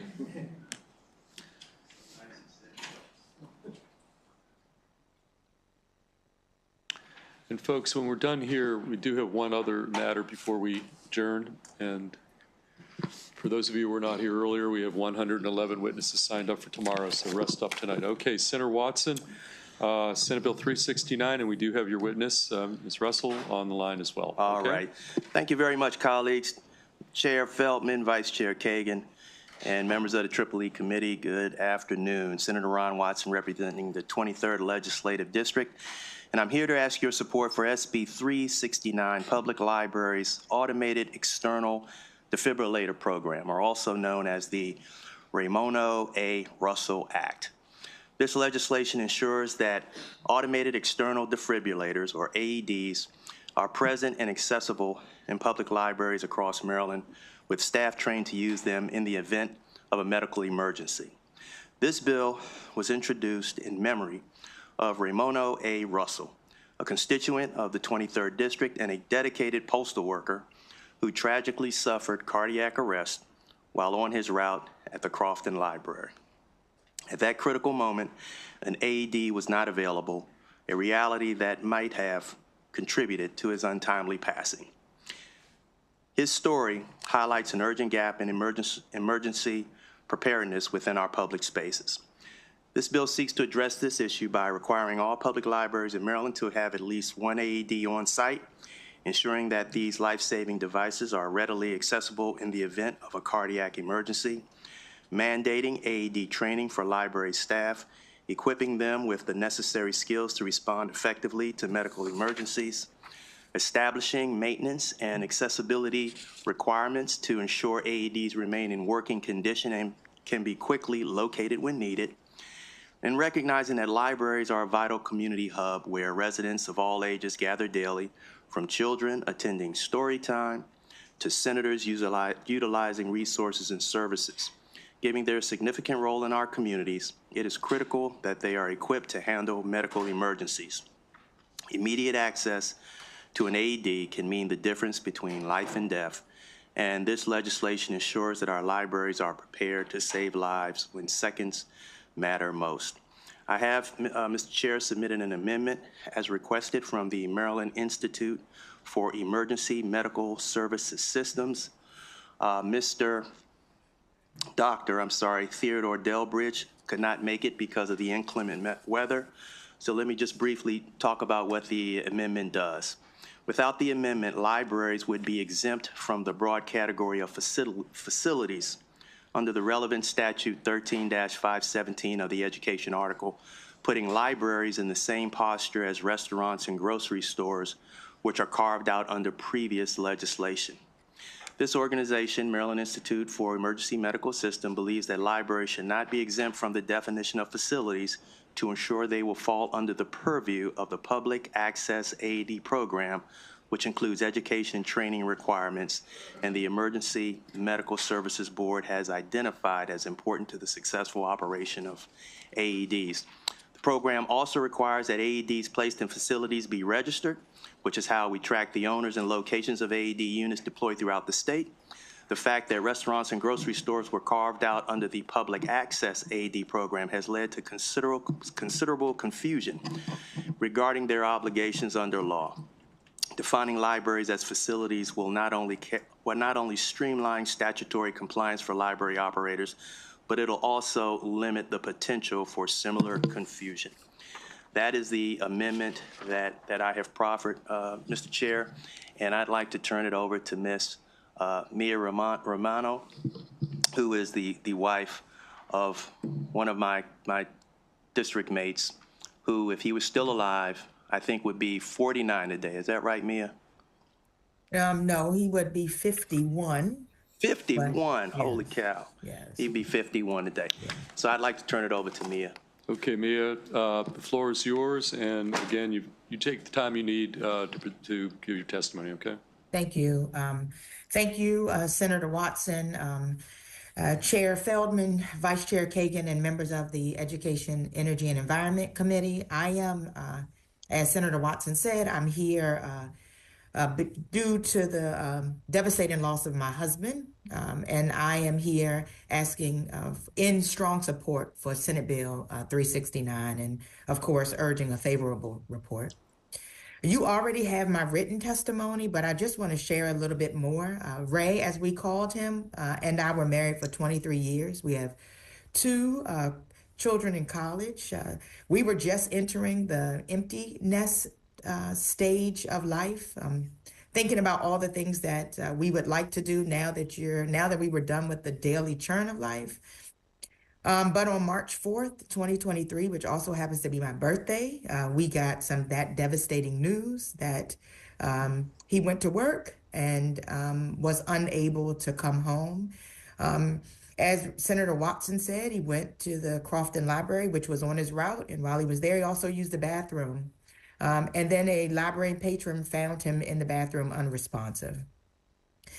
So this might not be the case if an AED was accessible when it was needed most for him. Certainly would have made a meaningful difference in our family. The Maryland State Library Agency, their annual report mentions that over 12 million people go through the library, and Senator Watson already laid it out, that you have toddlers to seniors, people with disabilities, mental or developmental or physical disabilities, among others. And the library serves a really important and vital role as a community connector and a resource. So our public libraries can make a meaningful difference for well, they do make a meaningful difference for millions of Marylanders. It's really hard to think about this, that if there was just a simple law requiring AEDs in libraries, that Ray could still be alive today. And I know that I'm here testifying because it isn't just about him while we're here testifying, but it is for the countless others whose lives can be saved if we have AEDs in libraries, and if we really think about AEDs as common or as commonplace rather as smoke detectors and fire extinguishers. I don't want another Maryland daughter like mine to not have the opportunity or pleasure to have her father walk her down the aisle, or another son who's trying to navigate the complexities of this world, not be able to call on his dad for advice or counsel. It's really, this could make the difference for millions of Marylanders. And we think that the cost of the legislation is minimal, that the value is priceless, and that the cost of inaction is truly catastrophic. I ask that you consider the act and that you mandate AEDs in libraries across our state. Our family is grateful for your consideration, compassion, and leadership on this issue. And again, on behalf of my family, we ask that you for a favorable report on SB 369. Okay, well, I want to thank you. It takes a lot of courage to testify on an issue like this. So do we have questions from the panel? By the way, March 4th, you share a birthday with my son, Matt, my firstborn, born on March 4th. But that said, questions for either Senator, yeah, very sorry for your loss. It's really very tragic. Okay, any questions? Okay, seeing none. Thank you, Maya, for your testimony. That concludes the bill hearing on Senate Bill 369. Thank you, Maya. And concludes the bill hearings for today. Before we adjourn, we've had, a special order on a piece of legislation on the floor, and Jack Bailey, Senator Bailey, and Senator Hester have, I think, been working, I believe, somewhat collaboratively to come up with some language that we can sort of get that special order off the floor with some compromise language. And so in front of you, you do have the amendment that Senator Hester is going to explain to everybody. So she indicated, an interest in at least sharing it with the committee before we went back out on the floor for that piece of legislation. So Senator Hester, the floor is yours. Thank you very much. I really wanted to bring this back to you all for your approval. We probably had like 8 hours worth of meetings on this simple amendment. But there were some concerns raised not only by Senator Bailey, but also Marbidco and Rural Maryland Council. And I believe that they are all fine with this. We also had, put on the amendment about public participation. The secretary and the rest of us, she explained that the planning principles need to be precise so that they can be measured over time. And so her suggestion around the public participation and the quality of life indicators was that we raise them up above the principles, so it sets the vision and the framework under which they actually sit. And so what you're seeing here, on page 2 of the bill, is a description of the intent of the planning principles to create sustainable communities to protect the environment in order to foster a high quality of life for all residents of the state. And then to accomplish the goals under paragraph 1, residents should be active partners in the planning and implementation of community initiatives and sensitive to their responsibilities as stewards in balancing and achieving community goals. And so basically that takes care of the public participation and the stewardship piece. And then in the principles themselves, they wanted to take off, the amendment that we added around public participation.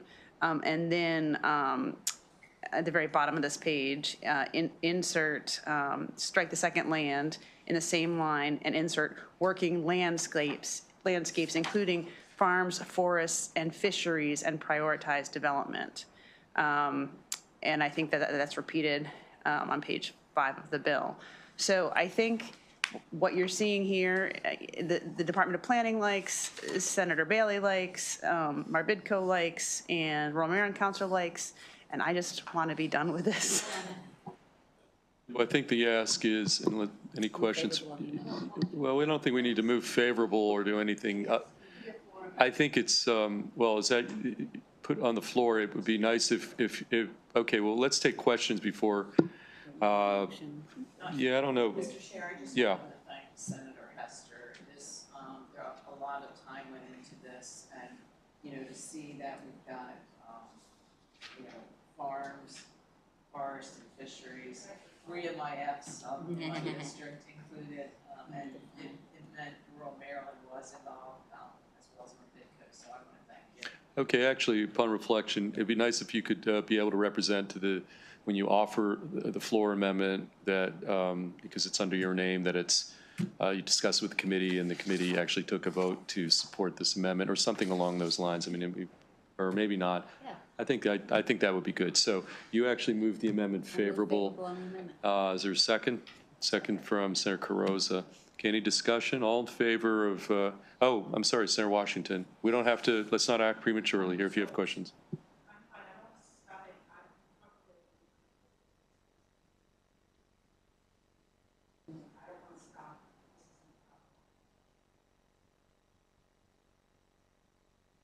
Yeah, I mean, I don't want to push this. I mean, you know, between now and when we go to the floor tomorrow, if people are uncomfortable, want to, you know, get familiar or talk to Senator Bailey or whoever. You know, I think we put the public participation thing at #1 for a reason, and to stand alone. So I'm good with all the other stuff, but I don't know why that couldn't have remained in there too. I mean, I'm hearing all what's here and there, and the counties individually do this already, but what's it hurt still having it as #1? I mean, is that, I mean, it's not a hill I'm going to die on, obviously, but just wonder that. So my understanding was that it's in the planning process itself. Like, they want to have the public participation in the planning process, but in the principles, like, it's hard for them to have it as a principle, where the other ones are like planning's like a verb and the other ones are nouns or something. It just didn't fit in with the other 8. And so she put it as number A2. Residents should be active partners in the planning and implementation. So I think she really wouldn't mind if you wanted to wordsmith number 2. I think the department's like holdup was that it just didn't fit in the way they were going to use the principles. It was going to make it harder for the planners to accomplish their job. That was my understanding of why she took it out of the 8 and moved it up to the number 2. And that's why I also wanted to bring it back to all of you, because you weren't in the last few meetings where she explained all that. So. Okay. Okay, well, I'm trying to figure out the best play here, because, you know, obviously you've raised a question, Senator Washington. Here's what you know, we go to the floor. You explain the amendment. Is Senator Bailey, he's good with this language, you say? Okay. I'm trying to think of who else is going to actually get up and press this. I'm not certain. Who else? Who might not be okay with this? Even, I mean, understanding that people have to. It's kind of it changes. I mean, this is a different. I mean, it's. Yeah, it's. Well, how about this? Can you familiarize yourself with the issue between now and tomorrow when we go to the floor? Same thing with you, Senator Gelling. I would say is, you know, if you all, the 2 of you I'm looking at, because you raised some questions, you know, between now and the floor, if you've got some material, substantive concerns or whatever, we can go off the floor or something and take a vote. I'd like you to be able to represent that this is essentially, even though it's your name, it's a committee amendment. But if you know, we're not. Ask for more time. I mean, I honestly don't think that the Department of Planning would mind if we wanted to wordsmith number 2, like so that, because she really put that there to get our public participation there. I mean, I think if you really want a public participation back in as one of the first of the 9 principles, then it would be best to follow up with the department itself. Okay, well, I don't want to have any dissent within the committee on this one, you know, if we can avoid it. So I guess just broadly speaking,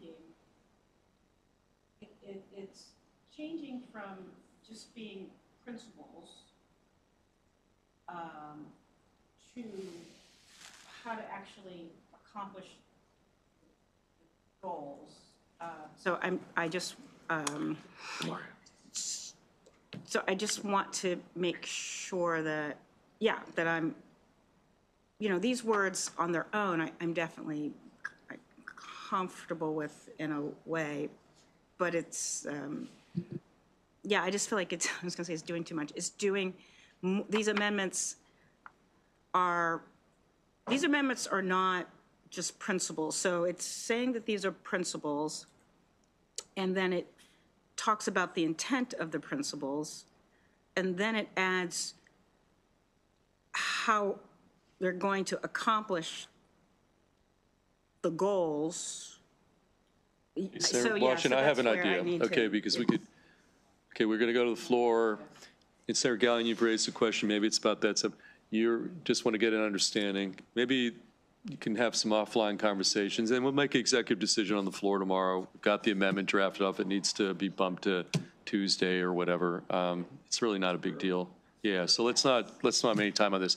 Okay, so we're good. Anything else? Again, we're going to have a long day tomorrow, and so let's just leave it there. That said, our meeting's hereby adjourned.